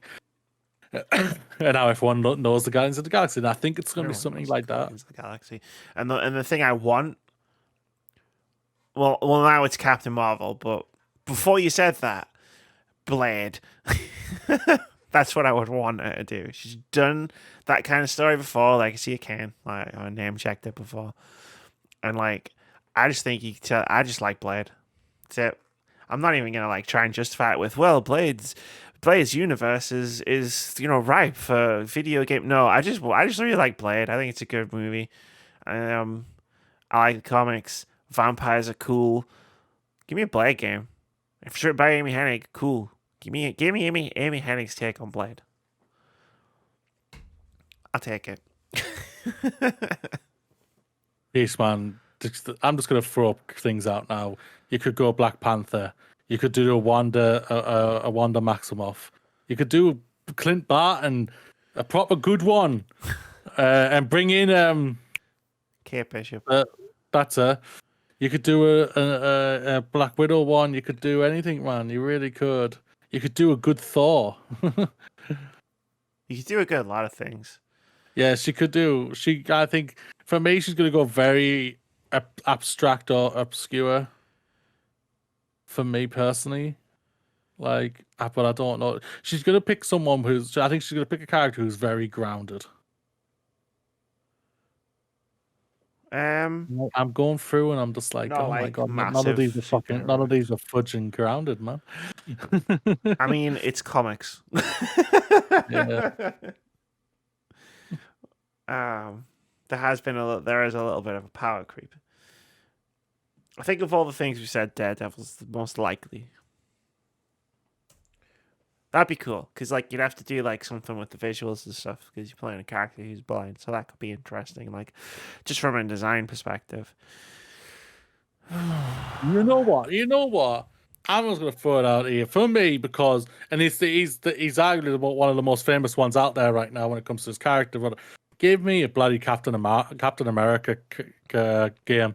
I think that would be absolutely amazing, especially because you can just really ground him down and everything, and really just make him the heart of that game altogether, and give him a really good move set or game set, or however you want to play the game, and just like I think it could be really, really cool. And add in some really unique dynamics with certain characters you bring in and everything. It could be really, really cool. Yeah, Captain America. Oh, fudge it! Captain Carter! Give me Captain Carter! Okay, we're going to stop the wild and rampant speculation. Do it, Amy, Hennig, do it! Give us Captain Britain. Pushing pause. For me, he just goes through the entire Marvel Comics roster. Did you watch the State of Play last week? No. Neither did I. But I've had fun. I've had fun watching people react to it. Like, not watching. I don't mean like watching YouTube videos of people watching it. I mean just like reading opinion pieces, reacting to the discourse of the State of Play. I don't know why, but for some reason, like, I decided not to watch the State of Play because I feel like this is funnier. Because apparently, a lot of people, from what I can gather, right, piece together from the opinion pieces that have cropped up on news websites, there's a lot of Sony PlayStation fans that didn't like the State of Play. Wait, the Sony ponies were upset? Yeah, the Sony ponies were like, thought it was bad. And then I've like seen like YouTube thumbnails from like YouTubers who have said like, oh, you know, it sucked. And honestly, I think this is the way I want to start experiencing most of these shows. Because I can just read what happened, and then but I also, like, instead of watching it and forming my own opinion on whether the show is good or bad or not, I can just live vicariously through the people who were disappointed and the people who were angry, and then the people who are responding to those people. And I can just sit back and go, hey, this is entertaining. This is entertainment. I feel like I watch the State of Play, I'll just be disappointed, not for the reasons of the games that are shown and whatever, just because like it can't match this. So no, I didn't watch it. I read the news breakouts, I watched a couple of trailers, but I'm just kind of done with like even the way they announced it just felt half-hearted. You know what I mean? Oh, we're going to do a State of Play next week. It's going to be a third-party one. Yeah. And it was like, there was just this, it felt like there was just this collective shrug, like across Twitter of just like, all right then. I think everyone's just like, guys, it's like the end of the year now. If you've got the Game Awards coming up, just wait until then, you idiots, type of thing. And then just like, yeah. Like there's cool stuff. Like just reading the list. It's cool stuff, but it just feels like, dude, we need another direct for this stuff. Like, I'm starting to think Microsoft's approach of have one show in the summer was the correct move. Because, like, possibly PlayStation have had a few State of Plays this year, and like I think we've watched them and talked about all of them up until this point in 2021, and I think I've come out of most of them going, oh, that was a bit shit. Like, I don't know why I bothered turning up for this. You know what I mean? Yeah, when they like did their real quote-unquote showcase, that was good. The showcase one. But that was good by the time like it got to the good parts, what everyone was really wanting. When it came to good stuff, we already seen it and everything, so everyone was like, okay. But like until they got to their exclusives that they were going to talk about, no one really cared really. But even PlayStation themselves kind of admitted that, because they didn't call it a State of Play, they called it something else. Like, they knew it was next level, so they called it a showcase instead of a State of Play. And that's kind of damning for State of Plays in general, right? Like Nintendo, when Nintendo do an E3 show, they don't call their direct something else. They just call it an E3 direct.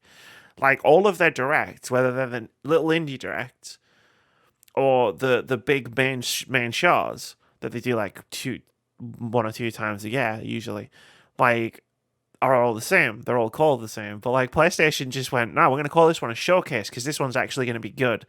Like that. Like after coming out of 2021, I feel like that's where that's at. Yeah, it's still same thing. It's the same thing that we've been saying all year. This is still an industry that's still recovering from the pandemic because of all the delays they've had to do. There was obviously meant to be poised many more games that were meant to come out this year, and obviously they haven't been able to. And they've all been obviously pushed to the death year of 2022. Yeah. The death march, as I like to call it.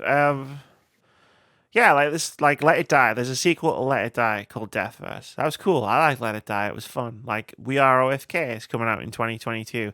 I remember that reveal trailer. It was interesting. It's great that that PlayStation's finally getting Death's Door. It's arguably one of the best games this year, and I'm excited for little devil inside. Like it's, I give them credit that they've put their final thing as a big indie thing, and that's really, really good, especially with all the crap that we've spoken about them, that they make it hard for indie developers even to go onto their consoles and everything, which they still do and everything. But to see that they've put stock in this one to be basically their headliner, their final thing, it's a really good thing to see. And like I enjoyed what I saw, and I think when it comes because I've seen the trailer of that. But yeah, I'm like, it's great to see all these things, but at the same time, it's like, this seems like, I think they were just like, needless. We haven't done enough this year. You don't have to worry about your first year after your first console comes out. Yeah, that's a freebie. You've literally got a freebie Xbox this year. got the memo. Next year. They didn't even release anything. It just really makes me worried that Jim Ryan, it seems like he's very reactionary. Yeah. Well, it's like, Microsoft had a good show. Well, we better put something together. Then you put something together, and it's like, I wasn't great. And then you do the showcase, and it's like, that was better. And then they do another state of play. Oof. Like, I feel like that. And again, I'm just reacting to the things I'm seeing. The thing that blows my mind is they just announced a new Star Ocean game, just randomly in a state of play. It wasn't a headliner, it wasn't at the end, it wasn't at the beginning. Like, I remember Square Enix announcing the last Star Ocean game, and it took like a month. There was like a teaser website. It was revealing letters like every now and again. And I remember we were sat on the podcast and we were like, so what is it? It's Star Ocean, isn't it? Yeah, it's probably Star Ocean. And the rest of the month was just like, oh, what's the website say? Well, there's a T and an A now.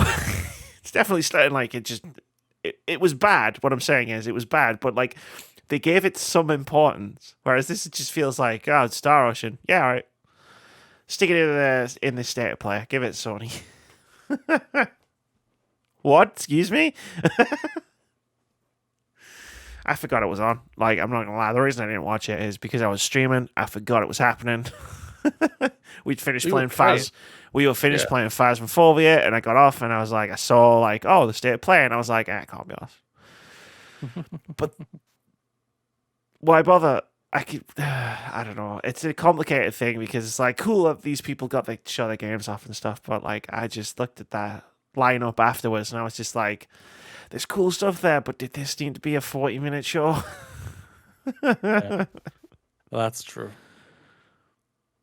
Okay, 2 more news stories left. I do want to talk about both of them. So, Nintendo Switch Online's N64 emulator is off to a rough start. This is from Bryant Francis over at Game Developer, who writes, Nintendo Switch Online Plus expansion pack went live last week, giving players a chance to increase their annual subscription spend in exchange for access to emulators for the N64 and Sega Genesis, as well as some Animal Crossing DLC.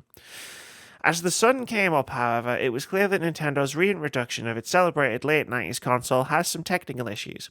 These range from recreating 64-bit graphics to trying to adapt the console's wonky controller to work with modern setups. One Twitter user compared the Switch N64's emulator's version of Legend of Zelda Ocarina of Time to the N64 and Wii U Virtual Console editions. The changes to draw distance and water textures don't look great.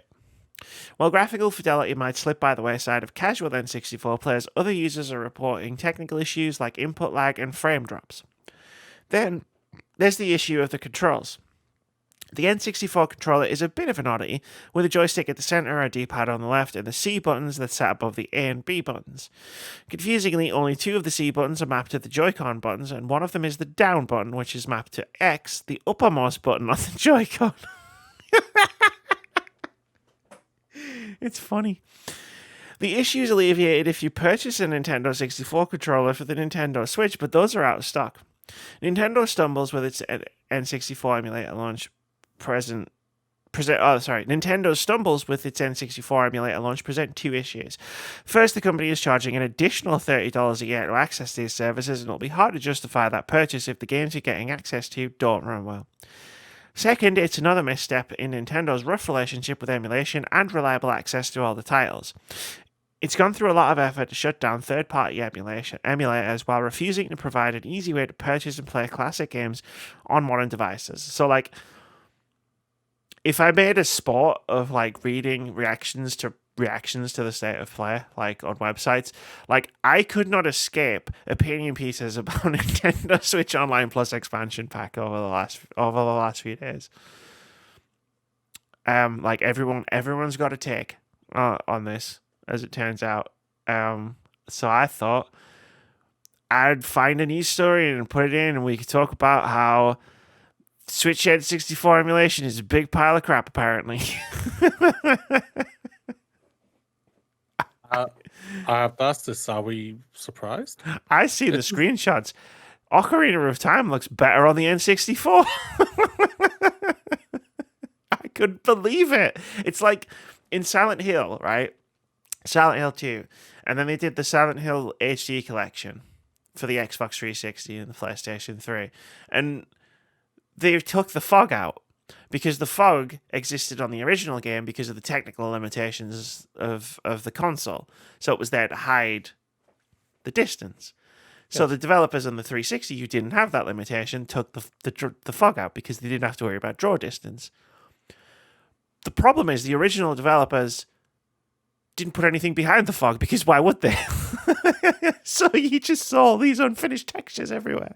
And it's a similar thing where they've gone, well, we don't need to like fog out the middle distance because why? Because we're on a Switch and it's much more powerful. But then they've basically just lifted the curtain and it's like, oh, it's all on fire. Like there's nothing here. Shit, what do we do? Well, we'll just put it in anyway.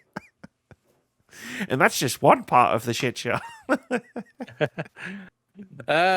Honestly, come on. Like, if anyone thought this was not going to be a rough start for it, I think you're personally blind, firstly. And everything, because like Nintendo do not have a good reputation when it comes to their online services in general. So this was always going to happen. So, like, I didn't know this was happening whatsoever. Like until you put it in there. And we oh my god, about it now. Everyone has it. I read a nice piece on Eurogamer actually. Like I'm not trying to dismiss all of the opinion pieces. I read some good ones. There was a lot. Yeah, I bet there is a lot. And Nintendo will get to it when they want to get to it. Like if they want to get to it. Yeah, it sucks and it's annoying. Like I have 2 responses to that sort of because you're not wrong. This was always going to be a trash fire. But there's negative sentiment which I don't think Nintendo, like there's a current of negative sentiment, should I say, from places where I don't think Nintendo's used to getting it. Like when Nintendo screws something up, you generally don't hear about it too much because then, how do I say this nicely? Because Nintendo fans don't tend to criticize Nintendo all that much, even if they do stuff that's bad, or wrong. Or broken, but there's more of a current of like negativity surrounding this, and I think there's 2 main reasons for that. And the first one is they're now charging roughly almost the same price as Xbox and PlayStation for their online subscription if you get this expansion pass. Yes. Which puts it in the realm of being compared to Xbox Live and PlayStation Plus, which Switch Online doesn't come off well in that comparison. There's a reason why it didn't get compared all that much, because it was much cheaper. So, like, you'd have people like me and me, we talk about the lack of voice chat, or like friend codes being shit, or the fact that Monster Hunter Rise is sometimes playable and sometimes unplayable, and we just stop playing it. But, like, it's now in the realm of being compared to those services, and those services are far superior, and it's not like Nintendo hasn't had a lot of time to do something about it, and they've just chosen not to.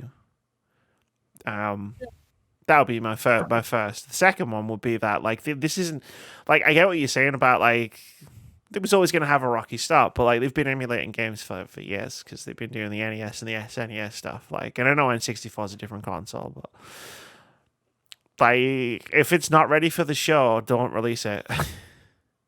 I agree, Dan. If it's not ready, don't release it. But they was always going to. The famous quote, a rushed game, like, a delayed game will eventually be good, and but a rushed game will be bad forever. It came from a Nintendo.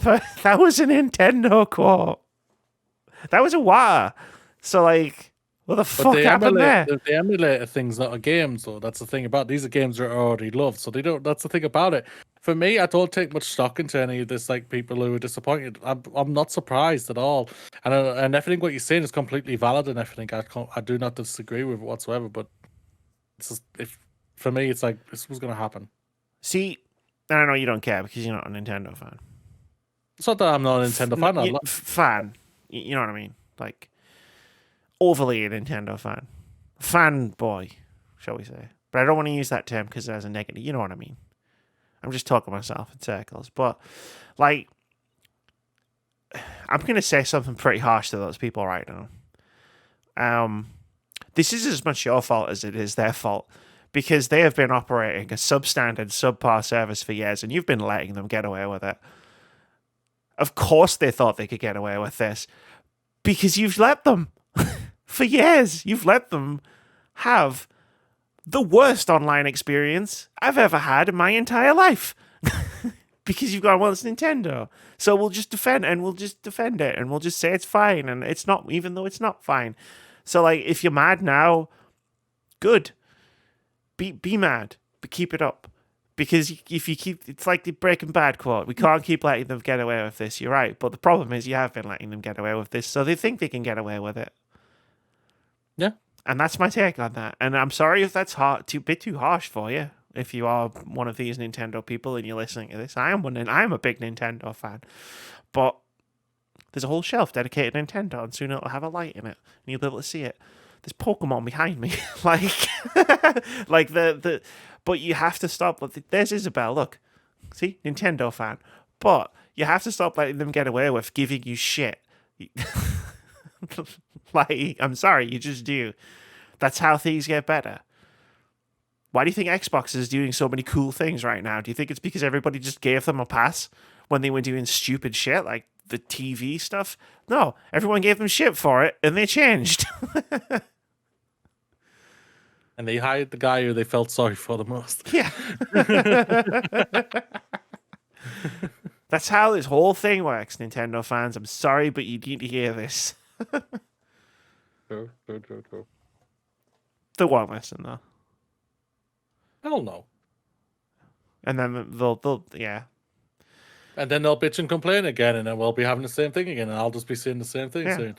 I will point out the thing, and you will say, "Well, yeah, but I wasn't surprised." And then I'll go, "No, neither was I," because they just let them get away with it again. Yep. I hate it.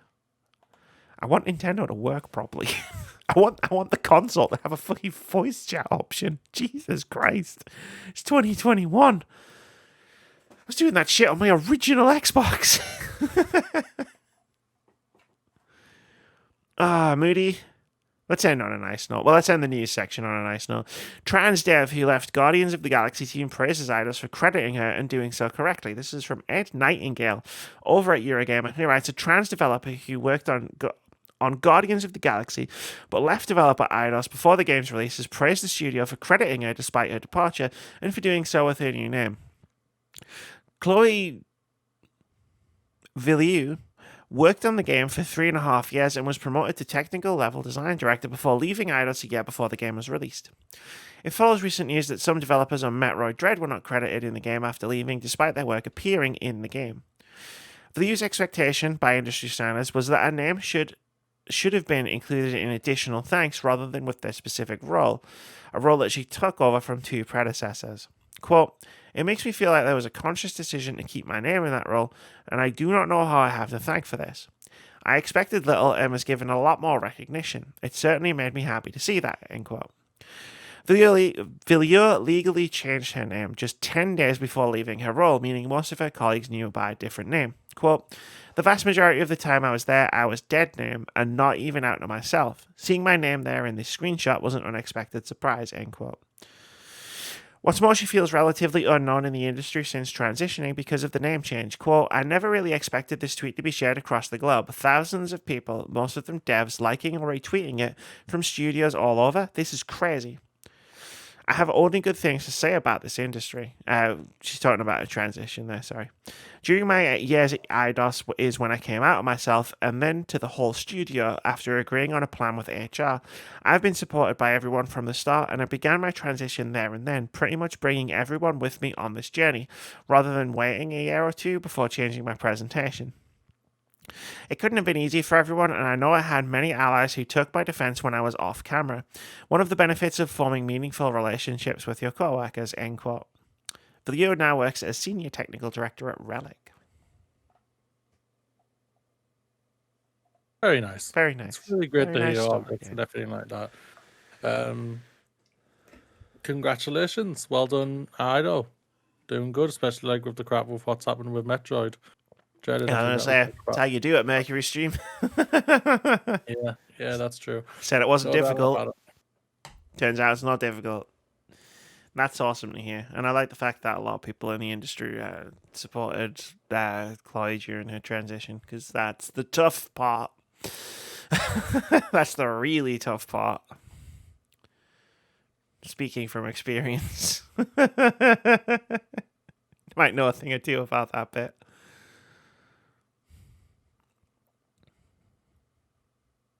Want to talk about Behind the Frame? Yeah, we can have a quick talk about Behind the Frame. It was like 90 Very minutes good. long, so it shouldn't take long. Shouldn't take long whatsoever. We keep Shouldn't saying take that, then we keep going over, so let's who knows. Yeah, that's true. Behind the Frame. You said you were going to time me to 10 minutes last week, and we went on for 20. Oh, I can if you want me to. No, it's fine. That shouldn't take long. Okay. Behind the Frame is available on PC. It's developed by Silverline Studio, published by Para Games and Akatsuki Taiwan Industry. Genre is adventure. The description behind the frame is a vivid interaction fiction about an inspiring artist on the cusp of finishing the final piece of her gallery submission. And that's all I'm going to say about it. Amy, your general thoughts of Behind the Frame, the finest scenery, it says on this Finest part. scenery. Yeah, it has a subtitle. I was as shocked as anyone. Yeah, it was alright. That's it. Those are my general thoughts. It was alright. It was a fun way to spend less than an hour and a half. With people in Twitter. Obviously, I streamed this with people in chat and you. But I think you jumped in afterwards. But yeah, it was a fine game. Not a lot to it. What was it? They called it an interactive game, just an interactive story game. A vivid interactive fiction. Yeah, vivid interactive fiction. That's probably about right. Like, there's a few puzzles in the game. You like figure some stuff out, but they weren't terribly taxing. And then beyond that, you were just kind of like clicking around, seeing some stuff. You get some like voiceover. Eat egg on toast. Make some coffee. Do some paintings, which was quite funny because like you kind of paint like basic shapes. So like there's a point where you have to paint an umbrella. And you just kind of make the basic umbrella shape. And if you get close enough, according to the game, it goes, And then it makes it the actual thing. It just like goes, woo. So you can be a shit painter, but also be an awesome painter at the same time. What's the story like, Amy, and the characters? I have no idea. I didn't understand it. I'm not gonna lie. I don't know what happened. Like, Well, that doesn't help me. it doesn't help me either. Like, I'm a game reviewer. Yeah, like I played it for 80 minutes, and like it's about a woman who's doing her last painting piece to submit to the place, the art gallery, and then like like a bunch of stuff happens, and I don't know whether it was a metaphor for something else or whether like she was remembering stuff or whether she might have had dementia, like the character. Like basically a bunch of events happen and it seems metaphorical, and it probably is metaphorical, but then I don't know what the story was.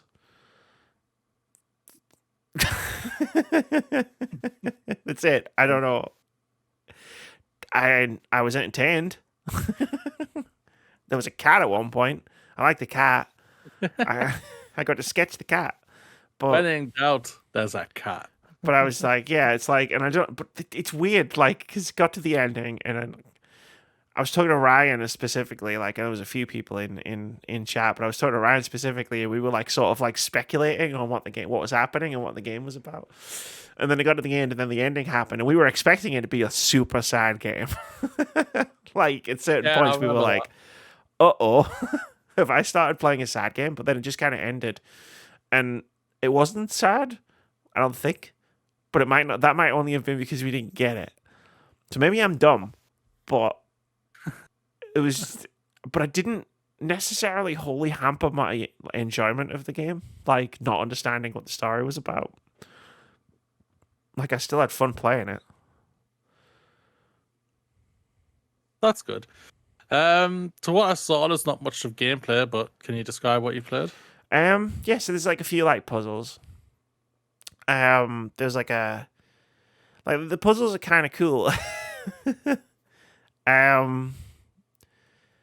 There was the one with the like the arrows, and you had to follow the colors on a pinwheel. You had to figure out like a combination lock. You know, like you had to find paintings on your walls and stuff. So there's a little bit like of hidden object stuff, but like by and large, it was pretty gameplay free, if that, you know what I mean. Like you're just kind of like clicking on things to make the story go forward. And there's the painting mechanic that I already mentioned. You can't mess up. Like if you are that bad at drawing an umbrella shape, she'll just like literally the character will just go, no, that doesn't seem right, and the paint will disappear. So you're fine. Speaking from experience, you could be fucking terrible at drawing, and the game will just go, no, try again. It's fine. Like sketching is literally you just do the thing, like you know how you do pencil things where you like yeah, it's like that. You just get your mouse and you just go and a cat appears. And it's like cool. Like wish that's how it worked in real life. But yeah, like there's nothing that'll majorly trip. I think I got stuck on like one puzzle for a few minutes, but there's nothing that'll like majorly trip you up or anything like that. That's it. There's not really anyone you can click on a thing. And then she goes, ooh la la, because it's in France.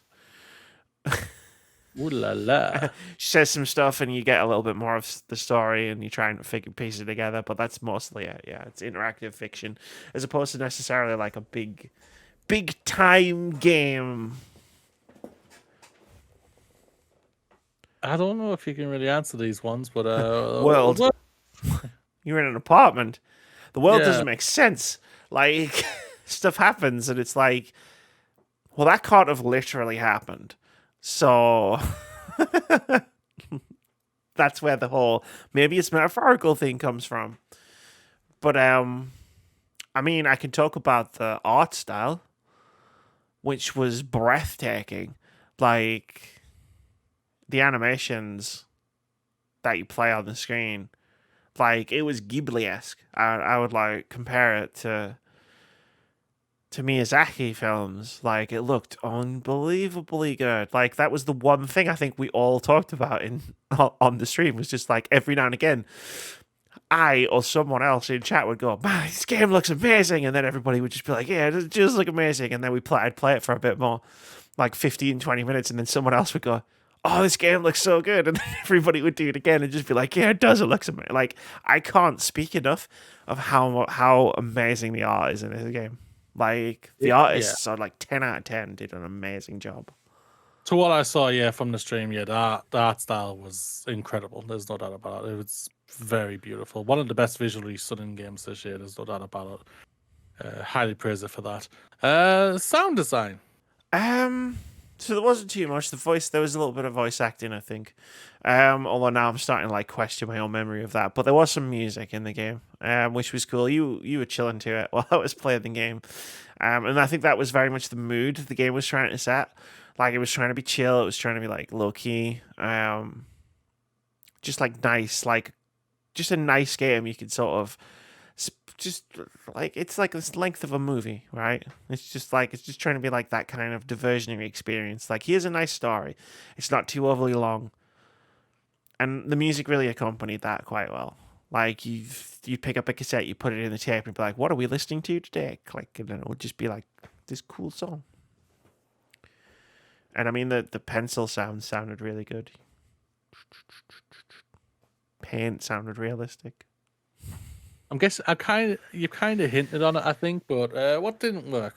Like nothing too particularly. Like I said, I didn't get it, and I didn't really understand the story. Like maybe because I'm stupid, but at the same time, it didn't like make me go, "Oh, this game sucks," because I don't understand the story. It just kind of made me go like, "Oh, I wish I understood the story." But I didn't. Did that not work for me? Not really. Very strange. I guess I just enjoyed looking at it, like the pretty art and doing the puzzles, and I enjoyed the experience of playing it. But like, if I have to think back on what the story was, who knows? Someone knows. Who knows? Final thoughts, Amy. Yeah, it's a pretty interesting game. Like I said, it's very short. Like I like playing very short games sometimes, and this was a very short one. The art style alone made it worth it for me. Like if I'm being honest, like just like experiencing that for like the hour and 10, 20 minutes that I played it, like was cool. And the experience that I personally had playing it on stream with parts of my community was also really, really nice. That's very specific. That's a very specific like recommendation, like to streamers only. Well, the game's what, 90 minutes? Something like that, yeah.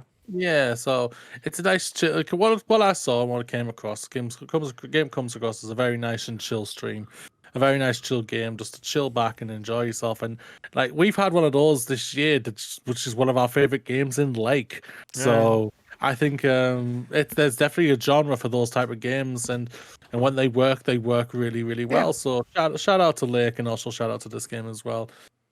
Yeah, it's a pretty decent game. Decent time. Yeah. Fun time with it for an hour and a half ish. Fantastic. Well, it's time, Amy, for games out this week.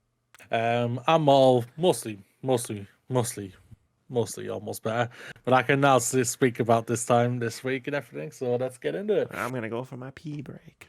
I just kicked my desk. Don't do that. Conway disappearance at the Delilah View. PC, PlayStation, Xbox, and Switch. When an 8-year-old Charlotte May is reported missing, retired detective Robert Conway launches his own investigation into her disappearance. Lead the investigation and uncover dark secrets in a story-driven thriller from the creators of The Occupation and either one. Tucci, PC, PlayStation, Xbox, is a charming hand-drawn action game with roguelike elements. Team up with your friends and play solo. Choose from 5 unique characters and restore peace in the Amazon rainforest. Demon Turf, PC, PlayStation, Xbox, and the Switch. A 3D platformer with attitude. Join Bees in her ambitious goal of taking over the Demon's Turf and becoming the Demon Queen herself. Jump, spin, and punch your way across the turfs with unique mechanics like a momentum-driven combat, momentum-driven combat, and self-placed checkpoints. Time to face the Demon King.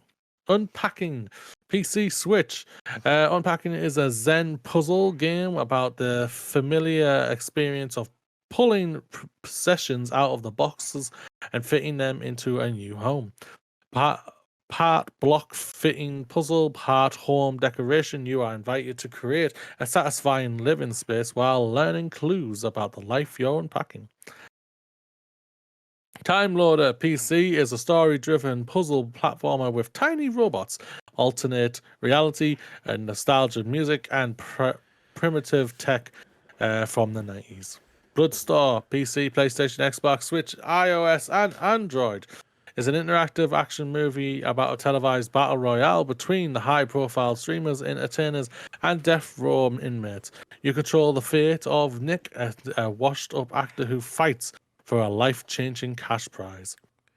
To the Rescue PC is a charming dog shelter simulator. Take care of unique dogs and find their right homes for as many of them as you can. Upgrade your shelter, control disease outbreaks, learn each dog's preferences, and make tough decisions, all while helping support real-world animal shelters. 20% of the profits will be donated to charities. Take out the tough decisions because we don't want tough decisions in this game. Where cards fall, Letting PC. the doggos go is surely a tough decision, though. I hope it's letting them go. Oh God! Oh God! No! Why? Why? No! Why did you tell me that? That's why I said it. I wasn't hitting at the more badder things, but whatever. Where cards fall, PC, Switch. Spread decks of cards to solve challenging puzzles and progress through dreamlike scenario landscapes in this award-winning title. Traverse beautiful crafted in metric puzzles that give away to a worldless coming-of-age story that invites you to reflect on the formative moments of your own life. I don't need to look back on my own life. and the final one, you did indeed. But I don't need to. Where was I? The game that's going to be game of the year of 2021. You don't get to do that if you like. I see what you're doing. You're like trying to spread doubt about my game to the rescue, so you can do then be like, oh, the definitive game of 2021. Let's build a zoo. Well, I didn't know To the Rescue was your game. I'm not. Yeah, you did, because we had this discussion on a stream. I can guarantee you right now, I forgot. On a stream. I forgot. On a stream. I don't care.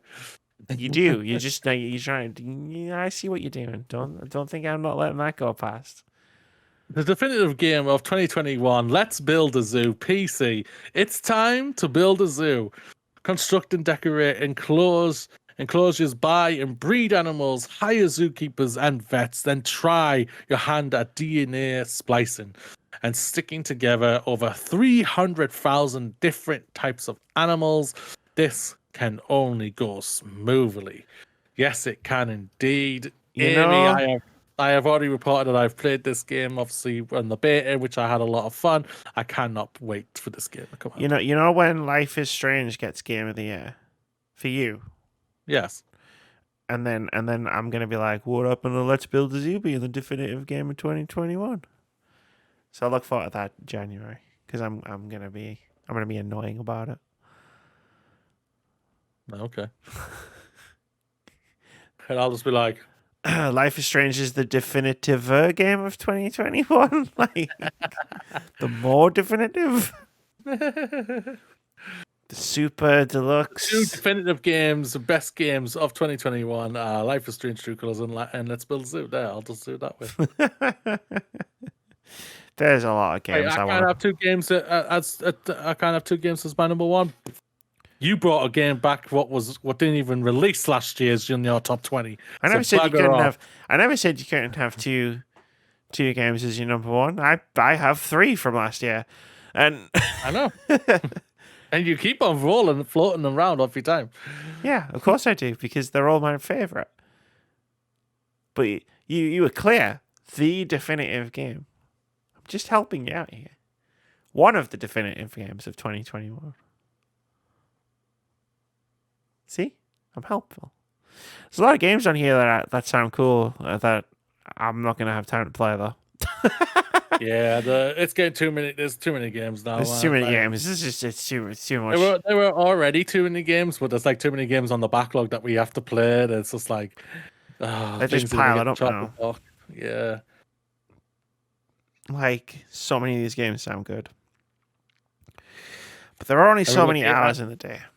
Yeah, and we've got games that are still coming out this year that we've already said, yep, we're going to be playing those. Yep, we're going to play those. Want to play that. Yep, want to play that. Oh, shit, It's 2024 and I still haven't finished my 2021 backlog.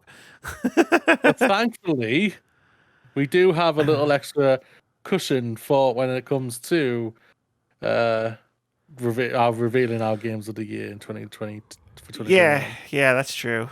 I given us an extra month. Yeah, it's like the 23rd, you said, didn't it? That's yeah, it's like, well, we could do it in mid-December like everybody else. Like, so I got told that repeatedly. Like, if you don't do it in mid-December, I'm like, by people. I'm just gonna say that.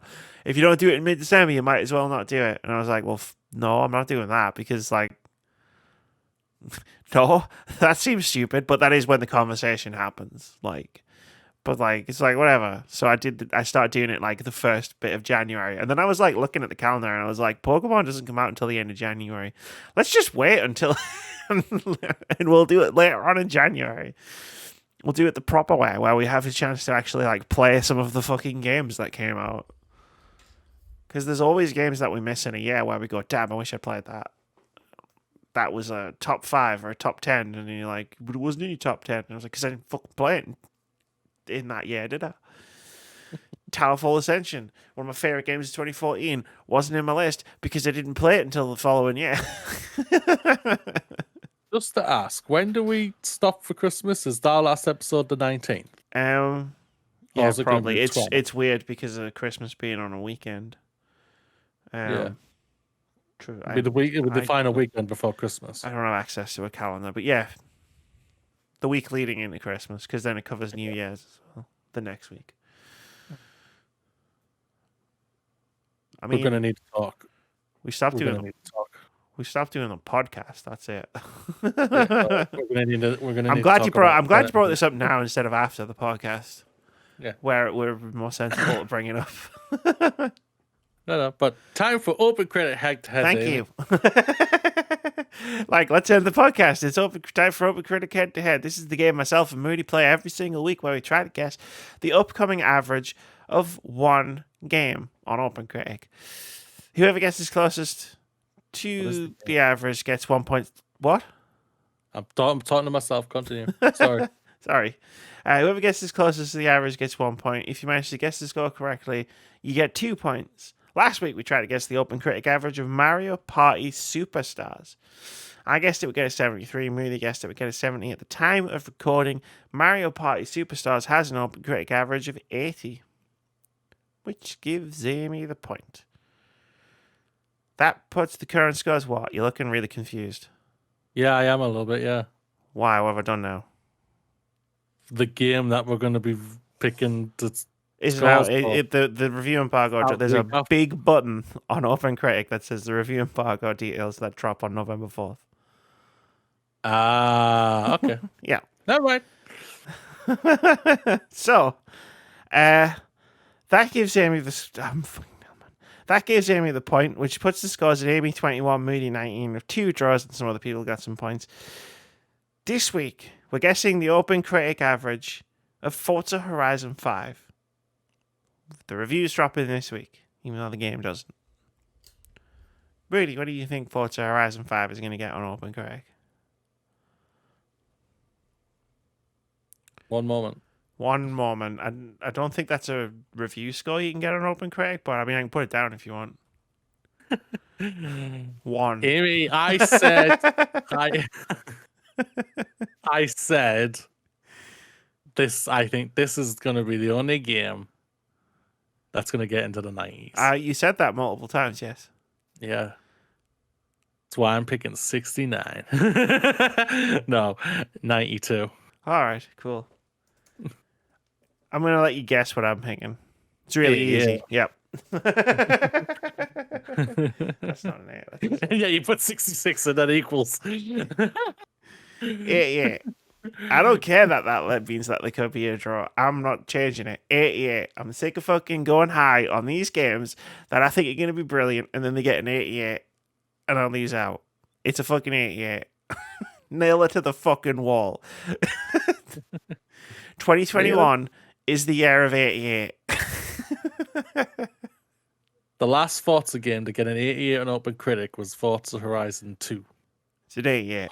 Forza Horizon 3 got a 91 and Forza Horizon 4 got a 92. You're not talking me out of this. I'm not trying to talk you out of it. It's an 88. I'm not trying to talk you out of it whatsoever, Amy. I've seen the future. Good. It's going to be an 88. Everything's an 88. Cool. I'm an 88. You're an 88. You're an 88. This whole damn courtroom's an 88. I guess that's it. I mean, I'm really looking forward to Forza Horizon 5. If I get around, I'll get around to it eventually, but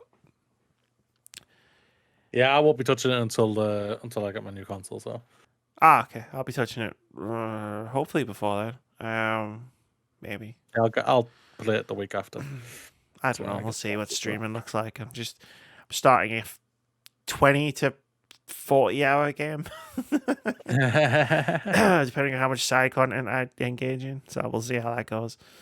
Yeah, let's get out of here. Moody, have you got some cool things to say at the end of the podcast? As always, Amy. As always, you which I don't have to find at all, but I will just to make on the safe side. It is a brand new week ahead, ladies and gentlemen, and everyone. So I hope you wake up feeling exceptional. You are important. You are needed. You are unique. Have a great week. Remember, you are awesome. Nice. Say bye, Moody. Bye, Moody. You do more than your best. You do amazing. Remember that you are awesome. I took what you said and sent it back. Oh. Uno reverse, baby. Uno reverse.